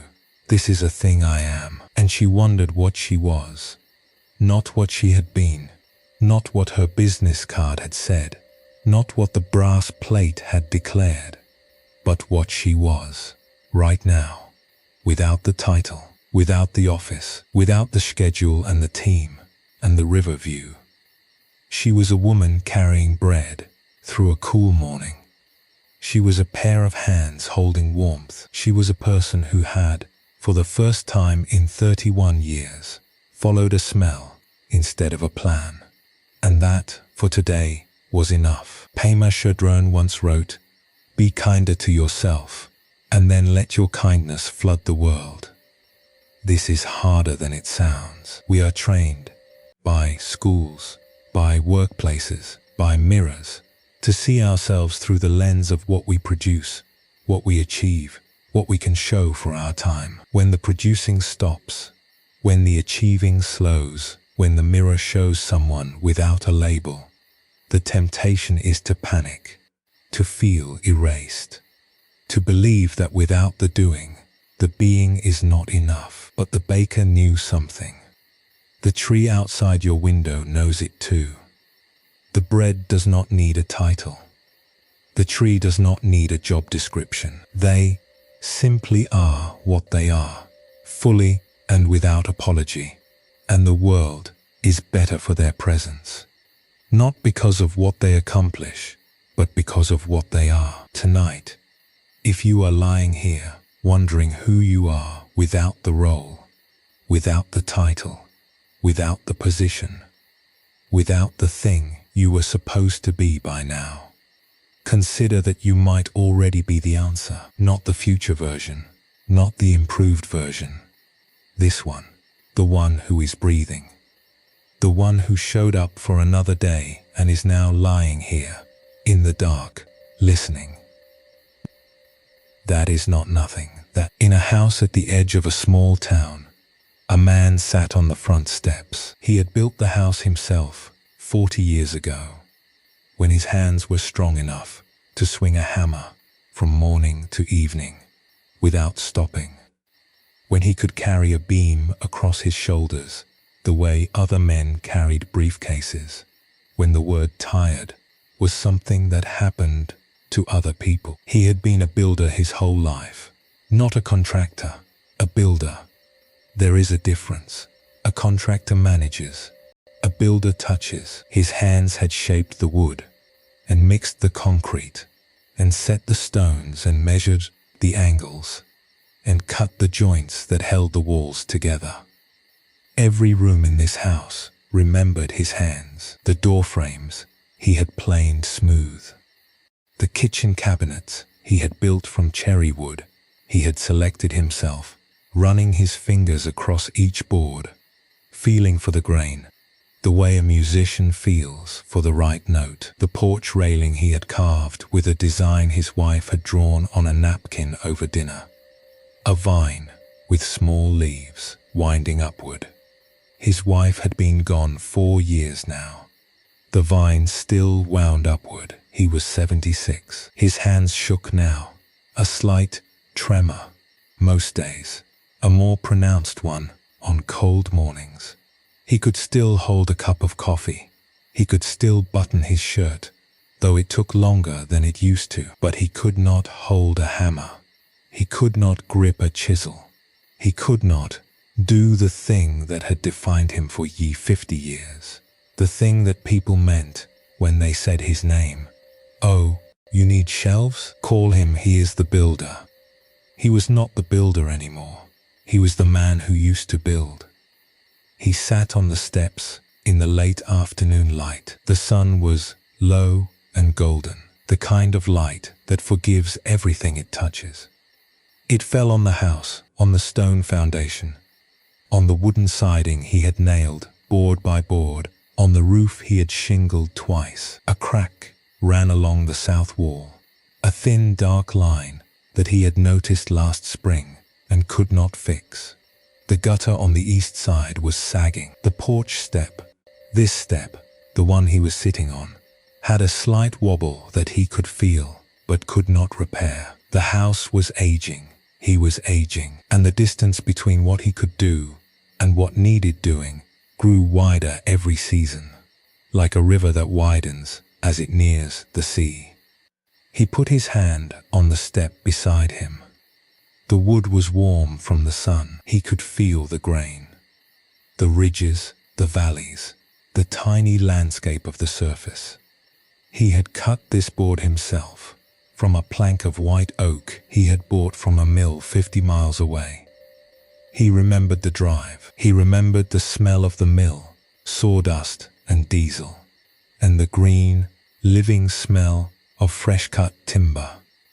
He remembered lifting the plank into the back of his truck and thinking, this will hold someone up. And it had. It had held him up for 40 years. It was holding him up right now. You do not need me anymore, he said to the house, not with sadness, with the quiet wonder of a parent watching a child who no longer needs to be carried. You are standing on your own. You have been standing on your own for a long time. The wind moved through the elm tree in the yard, and the shadows shifted on the grass. A cardinal landed on the porch railing, on the carved vine, on one of the small leaves his wife had drawn, and tilted its head and looked at him with one bright eye and flew away. He did not need to build anything else. The house was not finished. A house is never finished, just as a garden is never finished, just as a life is never finished. But it was standing, it was whole, and he had made it. Every nail, every board, every imperfect joint and slightly crooked window frame. He had made it with the hands that were shaking now, and the shaking did not undo the making. He was not the builder anymore. He was the man who had built. And that quiet past tense, which he had feared for so long, turned out to be not an ending, but a kind of completion. Not I build, a thing that demands more, always more, but I built, a thing that rests, a thing that is done, a thing that can sit on a porch step in the late afternoon sun and feel the warmth of wood it shaped with its own hands. If you have ever seen a tree in winter, really seen it, not just glanced at it on the way to somewhere else, you know that there is a beauty in bareness that fullness cannot match. In summer, a tree is crowded with itself. Leaves upon leaves, green stacked on green, so thick that you cannot see the structure beneath. The tree hides inside its own abundance. It is beautiful. Yes, but it is a beauty of surfaces, of coverage, of everything in its place and nothing revealed. In winter, the leaves fall, all of them, and the tree does not apologize for this. It does not hang curtains over its bare branches. It does not pretend. It simply stands, stripped, exposed, its architecture visible for the first time. And what you see, when the leaves are gone, is remarkable. The way the branches divide and divide again.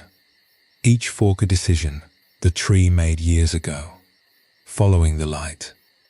The way the trunk holds everything up with a quiet strength that was always there but never seen. The knots where a branch broke off and the bark healed over, leaving a scar that is not ugly but honest.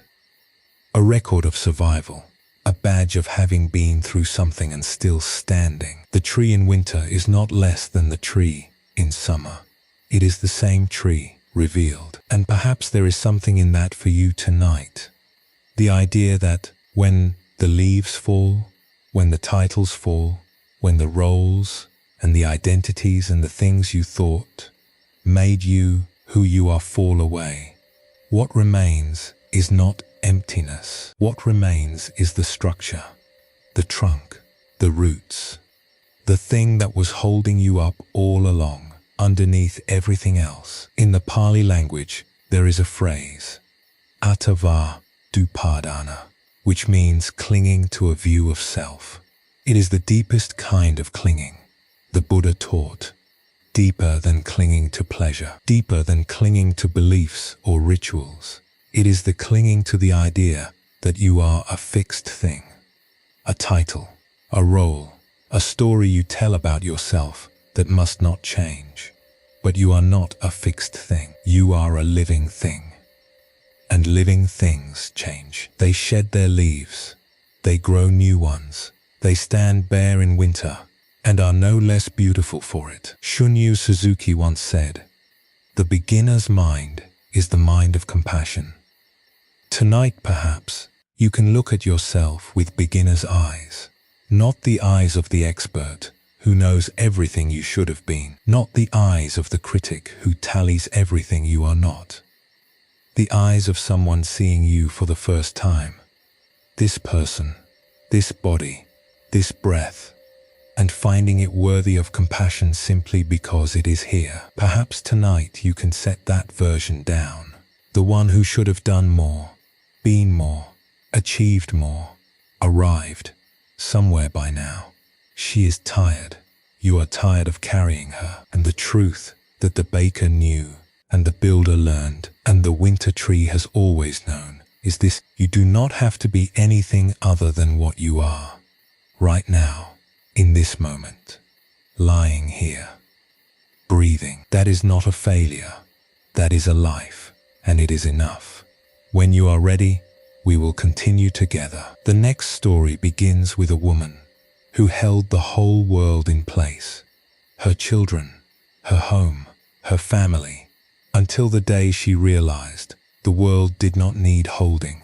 It had been standing on its own all along. There is a kind of holding that looks like love. It feels like love. It wears the clothes of love and speaks in the voice of love and makes all the gestures of love. But it is not love. It is control. And it is one of the hardest things to let go of, because it is wrapped so tightly in good intentions that you cannot see where the intention ends and the grasping begins. Tonight, we are going to talk about letting go of the need to hold everything in place. Take a slow breath. Let your hands open, just slightly, and listen. She had always been the one who held things together. 3 children, a house, a marriage that had lasted 32 years until her husband passed. And even after that, she held the shape of the family, the way a jar holds water. Not by squeezing, but by being the container. She was the one who remembered birthdays and organized holidays, and called on Sundays, and kept the family calendar on the refrigerator. Color-coded, one color for each child, so that at any given moment she could tell you where everyone was and what they were doing and whether they had eaten. She was 65 now. The children were not children. They were adults. 34, 31, 28. They had their own houses, their own refrigerators, their own calendars. They called her, but not as often as she called them. They visited, but not as often as she hoped. This was normal. She knew. This was healthy. This was what you raised children to do, to leave. But knowing it was normal did not make the kitchen feel less quiet on a Tuesday evening. It was Christmas Eve. She had cooked. Of course, she had cooked. She had been cooking Christmas dinner for 35 years. And the ritual was so deep in her body that she could make the entire meal without looking at a recipe, the way a pianist can play a sonata with her eyes closed. The turkey was golden in the oven. The potatoes were mashed. The cranberry sauce, homemade, always homemade, from a recipe her mother had written on an index card in 1968. sat in the blue bowl that only came out on holidays. The house smelled of roasting meat and rosemary, and the particular warm, resinous scent of the Douglas fir she had put up in the living room. She had decorated it alone this year, standing on a stepladder, hanging the ornaments one by one. The glass ball her eldest had made in kindergarten. The wooden star her husband had carved their first Christmas together. The felt angel with one missing wing that her youngest had loved so fiercely at age 4 that it had been repaired 6 times and was now more thread than felt. The lights were on. The candles were lit. The table was set for one. All 3 had called. Each conversation had been the same gentle negotiation between guilt and logistics. The eldest was with her husband's family in another state. The middle one had a new baby and could not travel. The youngest was spending Christmas with friends. "But I will come in January, Mum, I promise." She had said the right things. "Of course, sweetheart. I understand. You should be where you need to be." And she meant it, mostly. She meant it, the way you mean things, when you have had years of practice meaning them, when the meaning has become a skill you perform, rather than a feeling you feel. She sat down at the table, 1 plate, 1 glass, 1 set of silverware. The cranberry sauce in the blue bowl, which suddenly looked enormous, as if it had been made for a family that no longer fit around this table. She looked at the empty chairs and thought, I spent 35 years trying to keep them here, organizing, coordinating, making sure every Thanksgiving was perfect, every birthday was celebrated, every Sunday call was made. I was the gravity that held the planets in orbit, and now the planets have their own orbits, and I am sitting here, at the center, spinning alone. She picked up her fork. She took a bite of turkey. It was good. Of course it was good. She had been making this turkey for longer than her children had been alive. The cranberry sauce was perfect. The potatoes were smooth. Everything was exactly right. She looked at the cranberry sauce. I made you for 4 people, she said aloud. The house absorbed the words the way houses absorb everything. Footsteps and laughter and arguments and silence. Without judgment, without echo, just holding. She thought of her mother, who had also been a holder, a keeper, a woman who could not sit down at a party because someone might need a refill. Her mother had once said, on a Christmas much like this one, many years ago, the hardest part of being a mother is not the holding. It is the moment you realize that the holding was never what kept them. The loving was what kept them. And the loving does not need your hands. And in that bite, in the taste of something she had made 1,000 times, alone in a kitchen that used to be full, she felt something shift, not break, not crack, shift. The way tectonic plates shift, so deep beneath the surface that you do not feel it happening, only the stillness afterward. The children were happy. Her daughter was with her husband's family, and that was a family too, and she was part of building it. Her son was holding a new baby, her grandchild, and the holding was more important than the traveling. Her youngest was laughing somewhere, with friends, building the kind of memories that she herself had built at that age, before she became the container, before she became the calendar on the refrigerator. Shunryu Suzuki once said, the attitude of faith is to let go and become open to the truth, whatever it might turn out to be.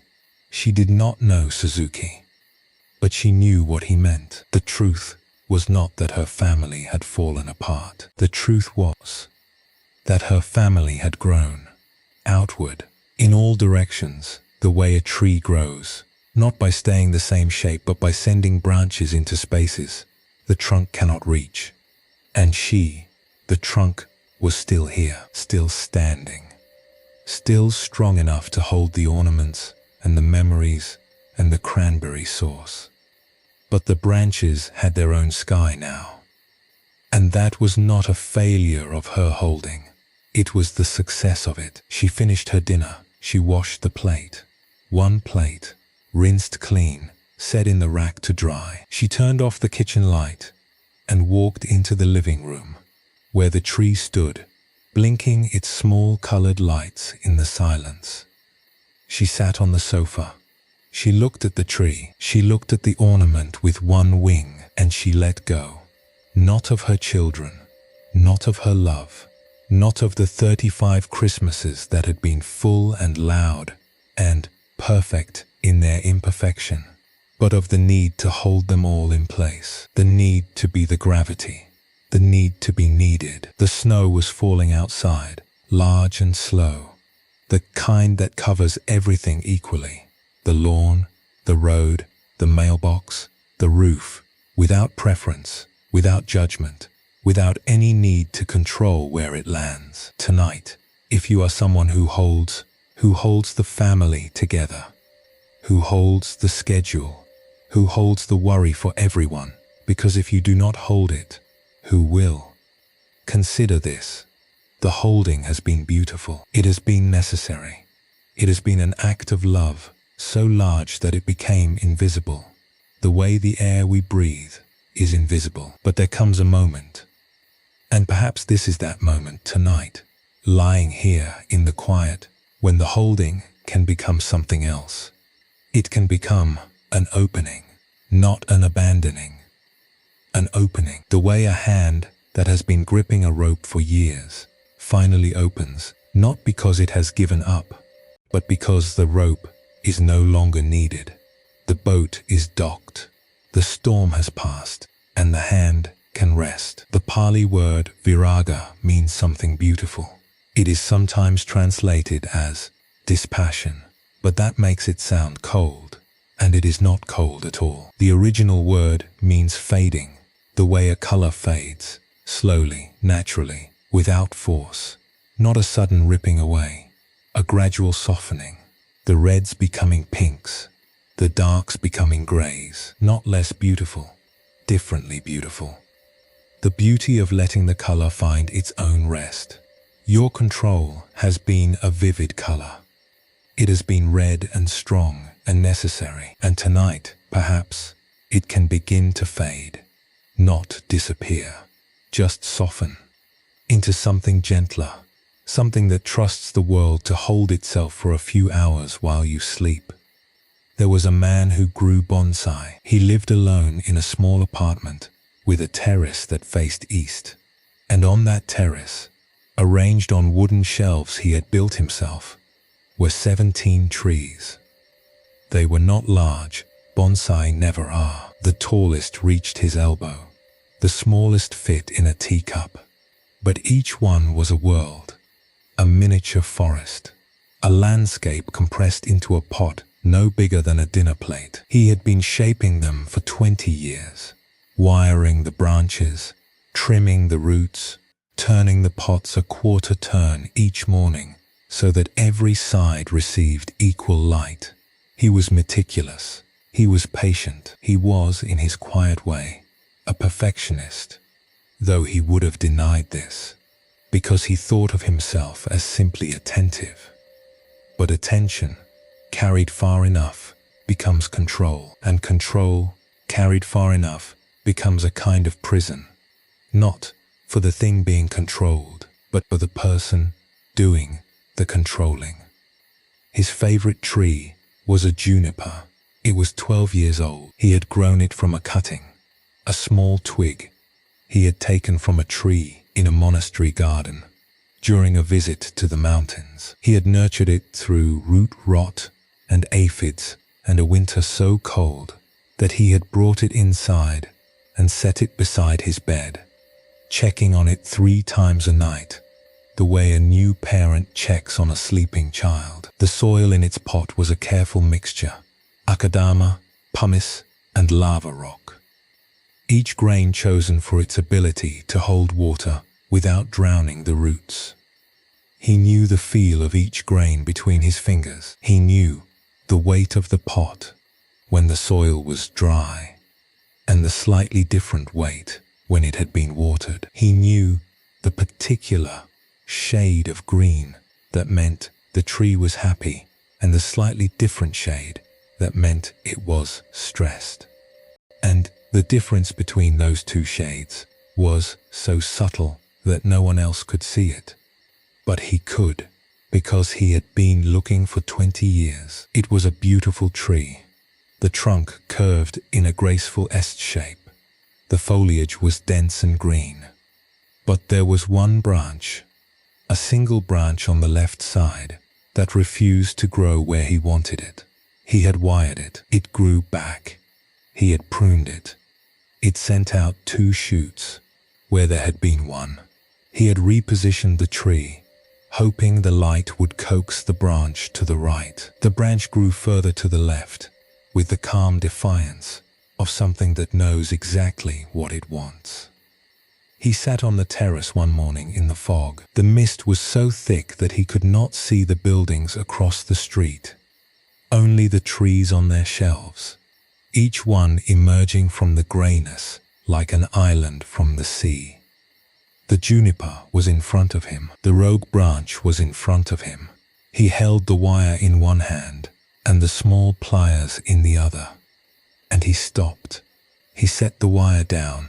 He set the pliers down. He looked at the branch, really looked at it, not as a problem to solve, but as a thing that was happening, a direction the tree had chosen, a decision made by something alive. The branch reached to the left. It created an asymmetry. It broke the design he had imagined. And he saw this for the first time. It was more interesting than the design. The imperfection gave the tree tension, movement, life. The perfect S-curve was beautiful, but it was a human beauty imposed. The rogue branch was the tree's beauty offered. Pema Chodron once wrote, "When we can completely let go and not struggle against it, when we can embrace the groundlessness of our situation and relax into its dynamic quality, that's called enlightenment." The bonsai grower would not have called his morning in the fog enlightenment. He would have called it Tuesday. But it was the moment he stopped fighting the tree and started listening to it. And the tree, freed from the wire and the pliers and the quarterly repositioning, did what living things do when they are allowed to be themselves. It grew in its own direction, in its own time, more beautifully than he could have designed. He left the wire on the shelf. He left the pliers in the drawer. He turned the juniper a quarter turn. Habit, he supposed. Some things take longer to release. And went inside to make his tea. The fog was beginning to lift. The trees on the terrace were still there, each one holding its own small sky. There is something water knows that we forget. When water is free, it flows. It moves around obstacles instead of through them. It finds the path of least resistance, not because it is lazy, but because it is wise. It fills every space it enters, completely, fitting itself to the shape of the container without complaint, without negotiation. It is the most adaptable substance on earth, and its adaptability is its strength. But when water freezes, when it becomes ice, everything changes. It becomes rigid, brittle, hard. It holds its shape fiercely, as if shape were the most important thing in the world. And because it is rigid, it is fragile. A block of ice, dropped, shatters. The pieces fly apart, sharp-edged and cold, and cannot be put back together. The same substance, the same molecules. The difference is only this. Ice holds on, water lets go. Tonight you may have been ice, holding your shape, holding everything in place, rigid with the effort of keeping the world arranged exactly as you think it should be. And it is exhausting. this holding, this freezing, this insistence on shape. But you can melt, not all at once. Ice does not become water in an instant. It melts slowly, from the edges, from the places where the warmth touches first. And as it melts, it does not lose itself. It becomes itself, more itself than the ice ever was. Because water was always what it was. The ice was just a temporary holding. Consider a river in winter. In the places where it is shallow, the ice forms across the surface like a lid. The river beneath continues to flow. You can hear it if you press your ear to the ice, a low murmur, steady and alive, the sound of something that refuses to stop moving. And where the river is deep, the ice cannot reach the bottom. The current is too strong, the warmth too persistent. The ice covers the surface, but the river goes on. You are like that river. The ice, the control, the holding, the rigid shape is only on the surface. Beneath it, something in you has never stopped flowing. Something in you has been moving all along, steady and warm and alive, even through the coldest winters of your life. And tonight, the ice is thinning. You can feel it. The edges are softening. The current beneath is rising.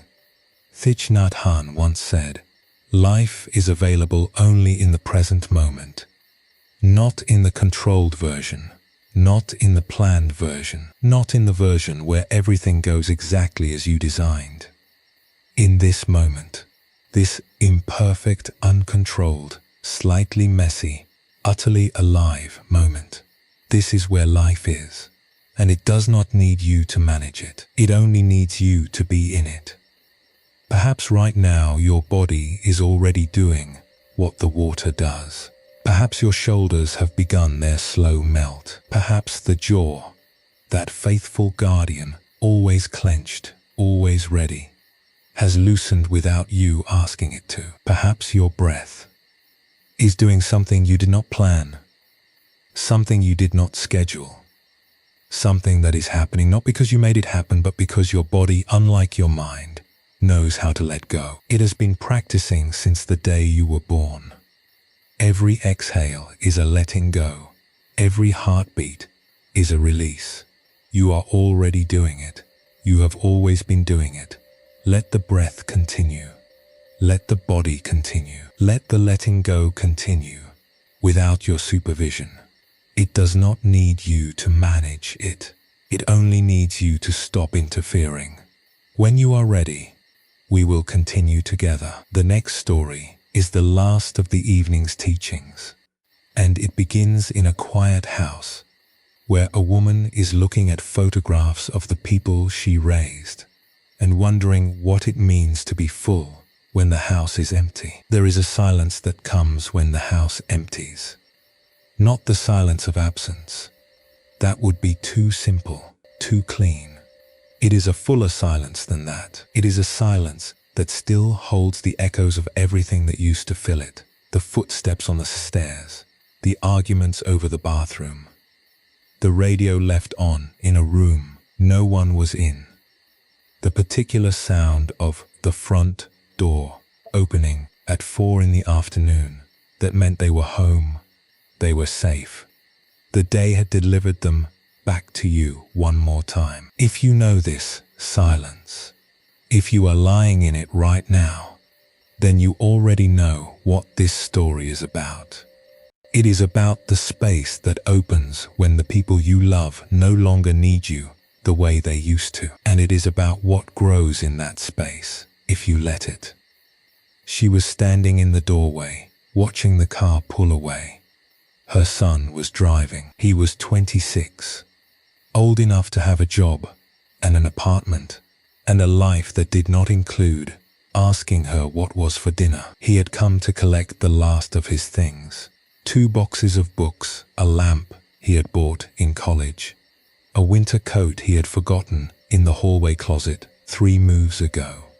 She did not wave. She wanted to, but her hands were doing something else. They were holding each other, fingers interlaced, pressing together, with a force that she did not intend and could not stop. It was the grip of a person who has just let go of something and whose hands have not yet learned what to do with their emptiness. The car turned left at the end of the street. The brake lights flashed once. A brief red pulse, a period at the end of a sentence, and then it was gone. The street was empty. The afternoon light was golden and indifferent. She stood there. She did not cry. She did not feel sadness exactly. It was something more specific than sadness, something that did not have a name in English, something that lived in the space between proud and lonely, between finished and lost. She had done the thing. She had raised him. She had fed him 10,000 meals and washed 10,000 shirts and answered 10,000 questions about why the sky is that color and whether worms feel pain and what happens after you die. And now the car was gone and the questions were gone and the street was the same street it had always been, and she was standing in a doorway with her hands still holding each other because they did not know what else to hold. And in that moment, in the quiet after the brake lights, in the golden light that fell on the empty street, she understood something that no one had ever told her. Love does not disappear when the person leaves. It does not drive away in the car. It does not fit in a box with the books and the lamp and the winter coat. It stays. It stays in the doorway. It stays in the hands. It changes shape, from holding to releasing, from feeding to remembering, from answering to silence. But it does not leave. It was never going anywhere. It was never in the car, in a house that was too large for one person, and exactly the right size for the life that had been lived in it. A woman sat at the kitchen table, looking at photographs. She was 63. She had been a nurse for 38 years. Pediatric ward, the kind where the patients are small and frightened and hold your hand with a grip that is astonishing for its size, as if their entire fear has been concentrated into those tiny fingers. She had retired 2 years ago. Her husband had retired the year before her. They had planned to travel. There was a list on the refrigerator. The kind of list that couples make when they are imagining a future that has not yet committed to being real.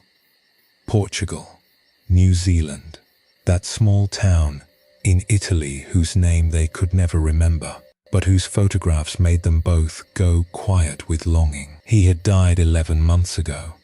The list was still on the refrigerator. She had not taken it down. She could not explain why, except that removing it felt like agreeing with something she was not ready to agree with. Her 3 children, 2 daughters, 1 son, had all left home years ago. The eldest was in another state, married, with twins who called her Nana, on video calls and showed her drawings of houses with purple smoke coming from the chimneys. The middle one was working abroad, somewhere with a time difference that made phone calls an exercise in mathematics.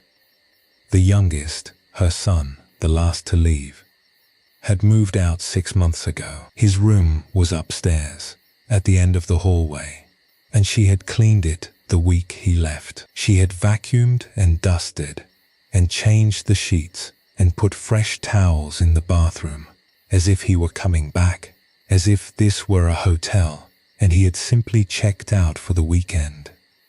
The room was still clean. The bed was still made. The towels were still folded. Nobody had used them. Nobody was going to use them. And the cleanliness, which should have felt satisfying, felt instead like a kind of erasure, as if by making the room perfect she had made it empty. And the emptiness was the opposite of what she wanted. She sat at the table with the box of photographs. It was an old shoebox, the kind that people used before phones held every image, when Photographs were physical things you could touch, could hold up to the light, could feel the slight curl of at the edges. She had found it in the closet of her son's room, behind a basketball he had not touched in 10 years. She opened it. The first photograph was of all three of them. Small, impossibly small, crowded onto a couch that no longer existed.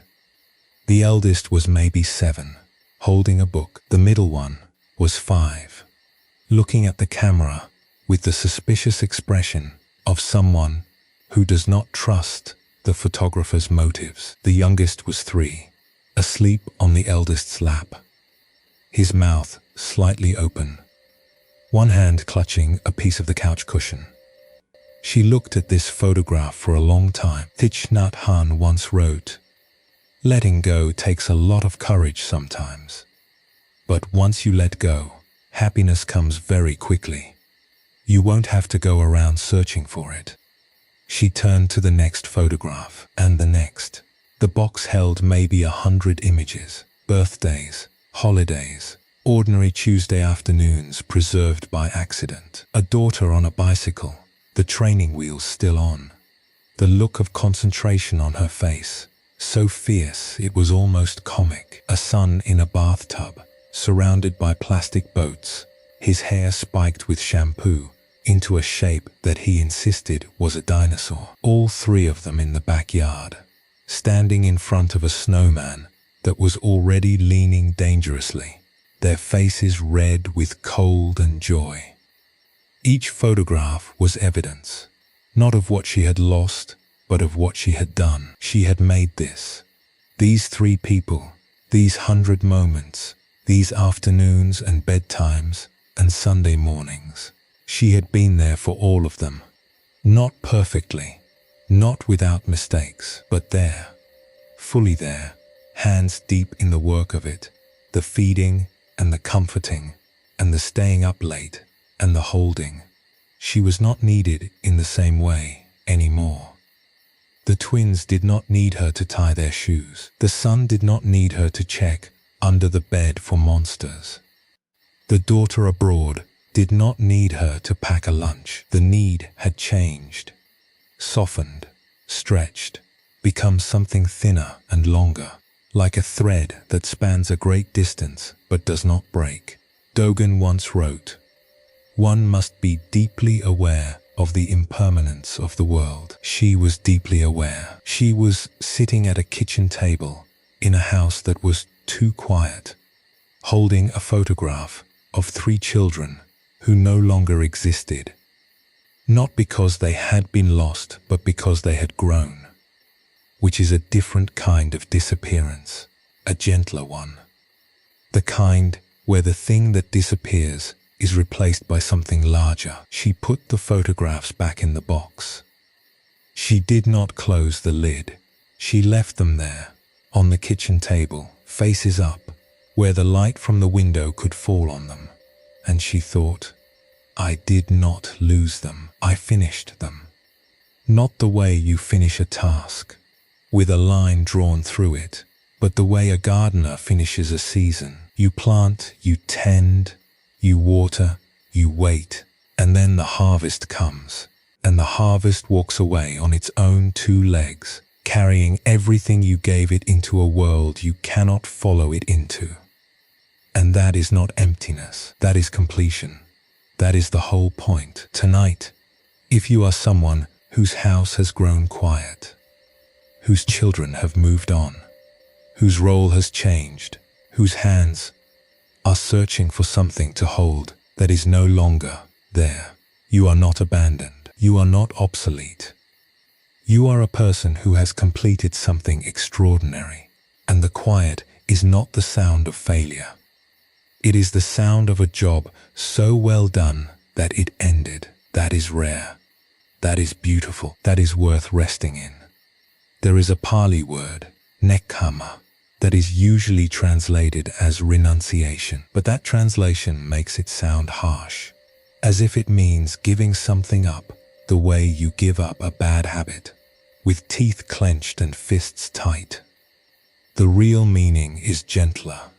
Nekama is closer to release. It is the moment the bird leaves the branch. Not because the branch pushed it, but because the wings were ready. It is the moment the hand opens, not because it was forced, but because the holding was complete. Ajahn Chah once said, "There's only two things you have to do in practice. Know and let go. Know what you are holding, and let it go. Not because it was wrong to hold it, not because it does not matter, but because the holding has done its work, and now there is something else waiting for your hands." On a hill at the edge of a town that was barely a town, more a collection of houses that had agreed to share a road, there lived a woman who had made peace with being alone. She was 75. She had been a librarian for 40 years. The kind of librarian who remembered what you borrowed last month and could recommend a book by the weight of your silence when you stood in front of the shelves. She had been married once briefly in her 20s. She had no children. She had a cat, a grey one, old and fat and dignified, who sat on the windowsill and watched the road as if expecting a visitor who never came, which was, she thought, a reasonable thing for a cat to do. Her house was small, one bedroom, one kitchen, one room that served as both living room and library, 3 walls of books, floor to ceiling, organized not by author or genre, but by some private system she had never explained to anyone, because no one had ever asked. A wood stove sat in the corner, and, on cold nights, which were most nights, this high up, the fire painted the room in shades of amber and shadow, and the books seemed to lean in closer, as if they too were warming themselves. She had visitors, but not often. The mail carrier came. A neighbor from down the hill brought eggs on Saturdays. Her niece called twice a month. The cat came and went through a small door she had cut into the back wall, living its own parallel life of hunting and sleeping and staring at things only cats can see. For a long time, years perhaps, she had felt the absence of being needed. It was not loneliness exactly. She was not lonely. She had her books and her fire and her cat and the particular satisfaction of a day that asks nothing of you and receives nothing from you and passes with the quiet grace of a cloud crossing an empty sky. But there was a space where purpose used to be. The library had needed her. The borrowers had needed her. The books had needed her to keep them in order, to repair their spines, to find them homes with the right readers. And now no one needed her for anything, and the not being needed had a texture, a slight hollowness, a faint draft, like a window left open in a room you forgot to close. And then, gradually, the way all real changes happen, not with thunder, but with the slow shifting of light. She stopped looking for the need. She started reading for herself. This sounds small. It was not small. For 40 years, she had read for others. She had read to recommend. She had read to catalogue. She had read to understand what the borrowers might want next. The way a cook tastes not for her own pleasure, but to know whether the soup is ready for the table. Her reading had been a service, a skill, a form of listening, directed outward. Now she read for the first time the way readers read. Selfishly, slowly, following a sentence, not because it would be useful to someone else, but because it made something inside her vibrate, the way a tuning fork vibrates when it finds its note. She read poetry she had shelved 1,000 times and never opened. She read philosophy she had recommended to professors and never touched herself. She read novels that were too long and too strange and too beautiful for any purpose other than the reading itself. She sat by the fire on a cold night, the cat asleep on the arm of the chair, a book open on her lap. The fire crackled. The wind moved around the house, the way wind moves around small things on high places. Persistently, without malice, with the patience of something that will outlast whatever it touches. The tea on the table beside her was cooling, and she did not mind. She was reading a poem by a woman she had never heard of, and the poem was saying something that she had known her whole life but had never heard anyone say aloud. Thich Nhat Hanh once wrote, "Breathing in, I calm body and mind. Breathing out, I smile.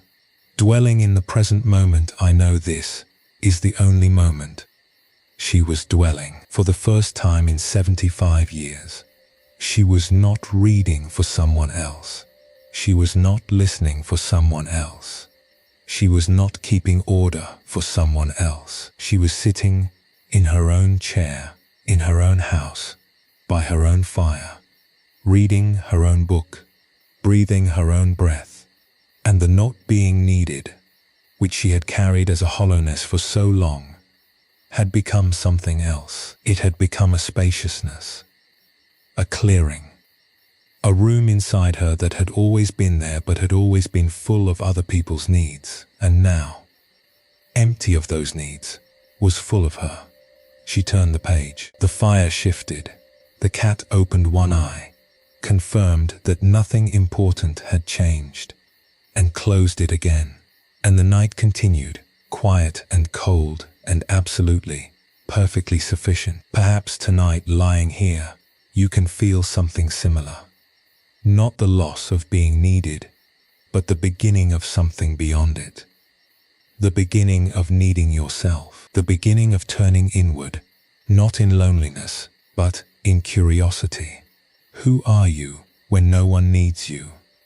Who are you when the hands are empty and the house is quiet and the only person asking anything of you is you? Perhaps you are someone worth knowing.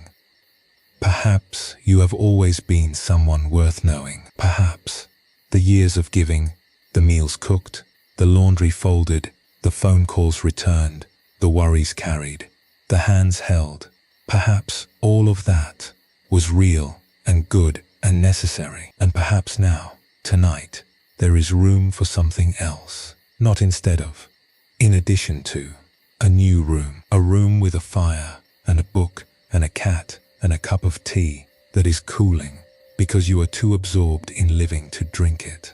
Let your hands rest. They have done so much. Let your mind rest. It has held so many schedules and so many worries and so many names. And let the need to be needed rest too. Just for tonight. You can pick it up again in the morning if you want. But tonight, you are enough without it. Tonight, you are complete. When you are ready, we will continue together one last time.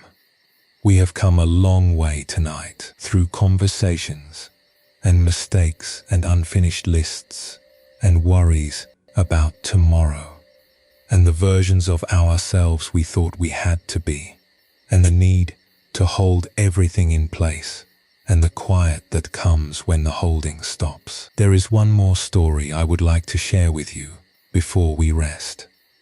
A story about a woman, a needle, and a quilt made from things she could not keep but refused to forget. We have come to the end of our journey tonight.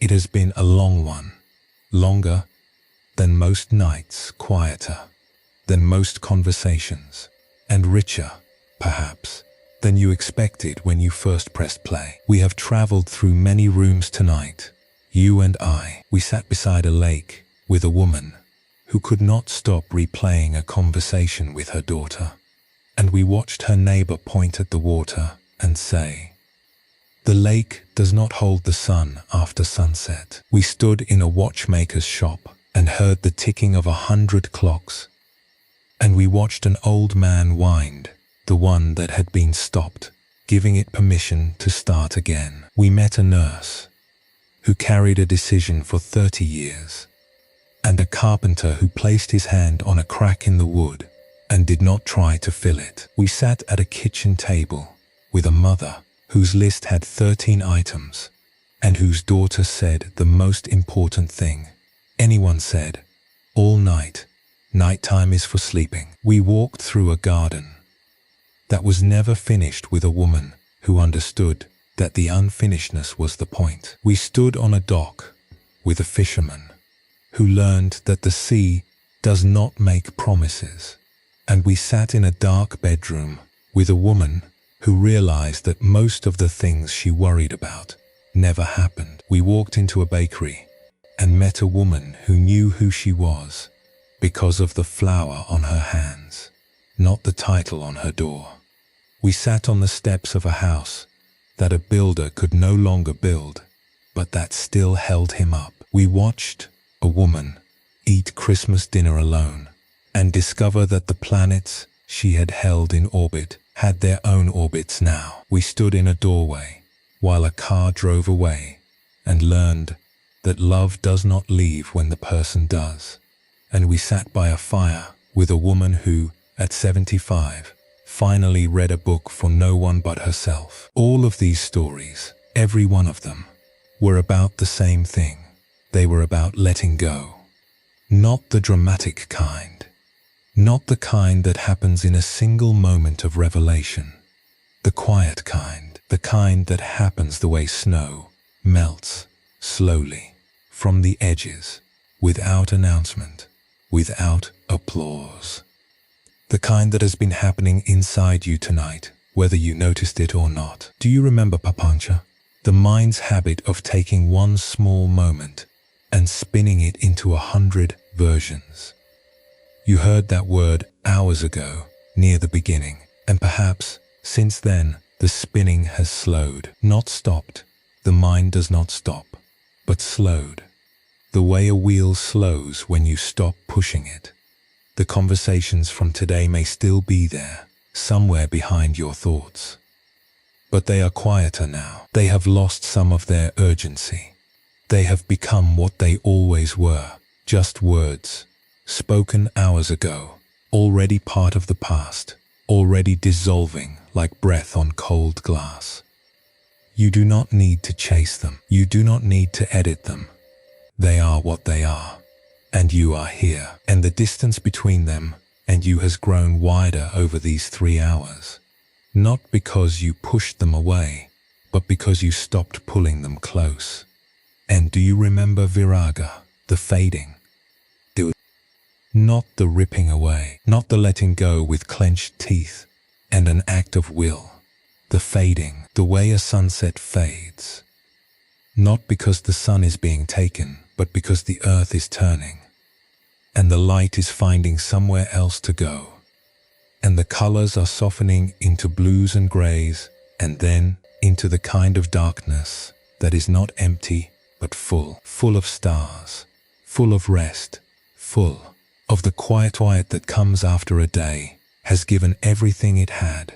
That fading has been happening inside you all night. The colors of today, the reds of frustration, the sharp yellows of anxiety, the heavy grays of regret, have been fading, not gone, faded, softened, and in their place something else has arrived, something you did not create and do not need to maintain, a kind of quiet that is not the absence of noise, but the presence of peace. This last story is about a woman and a quilt. She was 60 years old. She lived alone in a house at the end of a street that ended at a meadow, that ended at a line of trees, that ended at the sky. She had lived there with her husband for 27 years, and now she had lived there without him for 3. He had been a quiet man, a teacher, high school history, the kind of teacher whose students did not appreciate him until 10 years after graduation, when they realized that the things he had said about patience and perspective and the long arc of human foolishness had lodged in them like seeds and were only now beginning to grow. He wore flannel shirts in winter and cotton ones in summer, and had a cardigan, brown, with leather patches on the elbows, that he put on every evening after dinner the way some people put on armor, except his armor was soft and smelled of pipe tobacco and old books. He had died on a Tuesday, not dramatically, not in a hospital surrounded by machines and fluorescent light. At home, in the kitchen, reaching for a coffee cup on the second shelf. His heart stopped, the cup stayed on the shelf, and she was left standing in a kitchen that still smelled of the coffee he had been about to pour, holding a morning that had changed so completely in the space between one breath and the next that it might as well have been a different day in a different life. 3 years later, his clothes were still in the closet. She had not kept them out of inability to let go, or at least, that is what she told herself. She had kept them because they were his, and his things were the last physical proof that he had been here, that he had stood in this room, and buttoned these buttons, and pushed his arms through these sleeves, and walked through the world in these fabrics, and to remove them would be to erase the last evidence of a presence that the house still remembered, even if the world had moved on. But she was a seamstress. She had been one her whole life. Not the factory kind, not the fashion kind, but the home kind. The kind who mends curtains and takes in trousers and sews Halloween costumes from patterns she draws herself on butcher paper. Her sewing room was the smallest room in the house. It had one window that faced west, and in the late afternoon, the light came through it thick and golden, and the dust motes drifted in the beams like tiny planets orbiting a small warm sun. One evening in late October, the kind of evening when the air smells of wood smoke and fallen apples, and the light has that particular amber quality that makes everything look like a memory of itself. She opened the closet. She stood there for a long time. The shirts hung in a row, the flannel ones on the left, the cotton ones on the right, the brown cardigan at the end, like a period at the close of a sentence. She reached out and touched the nearest one. A blue flannel, soft from years of washing, the collar slightly frayed. It smelled faintly of him still, or perhaps it smelled of the closet and the cedar block she had placed on the shelf, and her memory had turned the cedar into him. She could no longer tell the difference. She took the shirt off the hanger. She carried it to her sewing room. She laid it on the cutting table, the big one, the one her husband had built for her from 2 sawhorses and a sheet of plywood, level enough that she could cut fabric without it sliding. She picked up her scissors, sharp, heavy, the kind that make a satisfying whisper when they cut, and she cut, not recklessly, not in grief, with the precision of someone who has been cutting fabric for 40 years and knows exactly how large a square needs to be. 6 inches by 6 inches.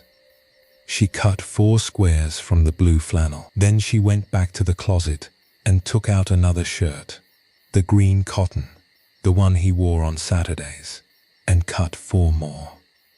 Over the next 3 weeks, she cut every shirt, the flannels and the cottons and the one linen shirt he had bought on vacation and worn exactly twice, because he said it made him feel like someone pretending to be relaxed.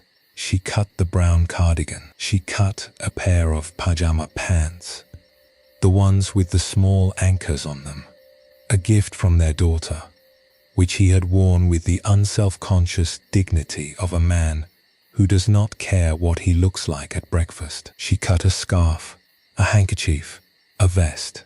Each piece had its own weight in her hands. The flannel squares were thick and warm, slightly nubby at the edges where the weave resisted the scissors. The cotton squares were lighter, smoother, and they curled at the corners the way paper curls near a flame. Not burning, just remembering the shape of the body they had covered. The linen, that single shirt, from that single vacation was the most difficult to cut. Not because the fabric was tough, but because it still held the faintest crease from the way he had folded it. And cutting through the crease felt like cutting through the last gesture his hands had made on that cloth. She sorted them by color first, then by texture, then by something she could not name. A quality that had nothing to do with thread count or weave pattern, but everything to do with memory. The blue flannel went into one pile, because it was the shirt he wore on mornings when the house was cold and the coffee was hot, and neither of them had anywhere to be. The green cotton went into another, because it was summer, because it was the garden, because it was his hands in the soil, and his voice saying that tomatoes grow better when you talk to them. The brown cardigan went into a pile by itself, because some things stand alone. She had 247 squares when she was finished. She laid them out on the living room floor, on the carpet where they used to sit on Sunday mornings with the newspaper, where the dog used to sleep in a patch of sun, where their grandchildren had built kingdoms from couch cushions. The squares covered the floor like a patchwork map of a life, blue and green and brown and grey, and the faded red of a shirt she had forgotten about, the one he wore the day they met, which she found at the very back of the closet, folded rather than hung, as if it had been put there carefully, deliberately, by someone who knew it was important. She began to sew. She sewed the way she had always sewed, slowly, steadily, with small, even stitches that held the pieces together without forcing them. She did not use a machine. She used a needle and thread, because the machine was too fast, too efficient, too much like forgetting. The needle was slow. The needle required her hands to remember each square, to feel the texture of each piece of fabric, to know whether it was flannel or cotton or linen by the way it gave under the pressure of the stitch. She sewed in the evenings, by the window, in the amber light. Sometimes the cat sat on the arm of her chair and watched the needle move, its eyes following the thread, the way they once followed birds outside the window. Sometimes the radio played, not music, just voices, low and indistinct, the way voices sound when they come from another room, another time. The quilt grew across her lap like a garden growing in time-lapse, square by square, row by row, each row a chapter, each square a sentence in a story she was not so much telling as preserving. The blue flannel next to the green cotton, the brown cardigan next to the anchor pajamas, the red shirt, the first meeting shirt, in the center, because some things belong in the center, because some beginnings are so important that they deserve to be surrounded by everything that came after them. It took her 2 months. When it was finished, she held it up in the living room and looked at it. It was not beautiful in the way a store-bought quilt is beautiful, uniform, symmetrical, smooth. It was beautiful the way a life is beautiful, imperfect, varied, made of pieces that did not match, but somehow, held together by thread and intention, became a whole. She did not keep the shirts. She did not throw them away. She transformed them. She took the thing she could not hold in its original form and made it into something new, something that would keep her warm, something she could pull up to her chin on a cold night and feel the presence of a person who was no longer here, but whose fabric was still against her skin, whose thread was still woven into hers. That night, the first night, she spread the quilt on her bed. She lay down beneath it. The weight of it was different from any blanket she had ever used. It was not just warmth, it was presence. 247 squares of a life she had shared, stitched together by hands that were still here, covering a body that was still here, in a house that still remembered. Letting go is not forgetting. Letting go is not erasing. Letting go is this, the act of transformation, taking what was and making it into what can be. Not holding the shirts in the closet forever, untouched, shrine-like, not throwing them away in a bag for strangers, but cutting them, shaping them, stitching them into something that serves the living, something that keeps you warm. If this brought you some peace tonight, you are welcome to subscribe for more long-form audio like this, and share it with anyone who could use a slower night. Original commentary, stories, and script written and produced by Moonlit Dharma. Thank you for joining us here at Moonlit Dharma. And now, let us rest. Perhaps you notice that your shoulders have already begun to soften, not because you told them to, not because you decided. They have been listening to these stories too, taking in the words the way soil takes in rain, and they have started, on their own, to release whatever they were holding. The tightness that was there an hour ago, 2 hours ago, when you first lay down, it has loosened. Not completely, perhaps, but enough to feel the difference between clenched and resting. The jaw, too, that faithful guardian, it holds so much during the day. Words bitten back, smiles maintained. The constant low-grade effort of keeping the face composed, of being a person in the world who is seen and must therefore be arranged. But now, in the dark, with no one watching, the jaw can do what it has wanted to do since morning. It can let go. You might feel it. A slight dropping, a softening at the hinge, as if a tiny lock has been turned, and the door has opened. Just a crack, just enough for the tension to slip out. Your hands, wherever they are resting, on the blanket, on the pillow, beside your body, curled loosely or lying flat. Notice how heavy they feel. Not the heaviness of effort, the heaviness of rest, the heaviness of a thing that has set down what it was carrying. Your hands have done so much today. They have held phones and pens and steering wheels and coffee cups and the hands of people you love. They have typed and cooked and cleaned and gestured and reached. And now they are still, and the stillness has a weight to it. The good kind, the kind that presses you gently into the mattress, the way a warm stone settles into sand. Your feet too, those patient travelers.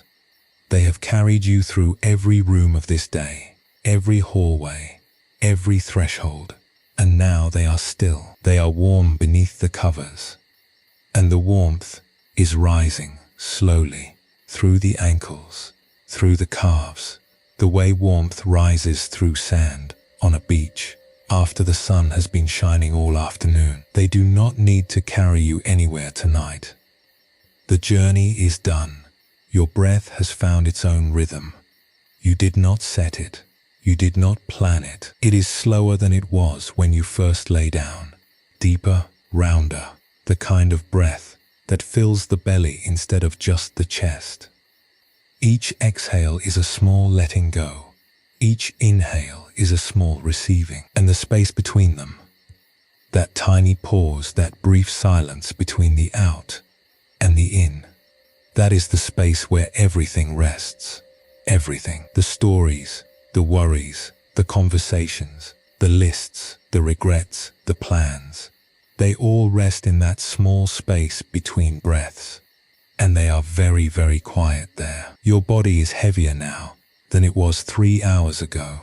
Not with burden, with gravity, with the simple, honest weight of a body that has been given permission to stop performing and just be a body. Every muscle that was holding, every joint that was braced, every nerve that was listening for trouble, they are softening, one by one, like lights being turned off in a house at the end of the evening. The kitchen light, the hallway light, the living room light. One by one, the rooms go dark. Not because the house is empty, because the house is resting. And now, one last thing before the night takes you. You have done enough today. Whatever you did, whatever you said or did not say, whatever you finished or left undone, whatever you got right or got wrong, you have done enough. The day does not need you anymore. It has folded itself up and put itself away.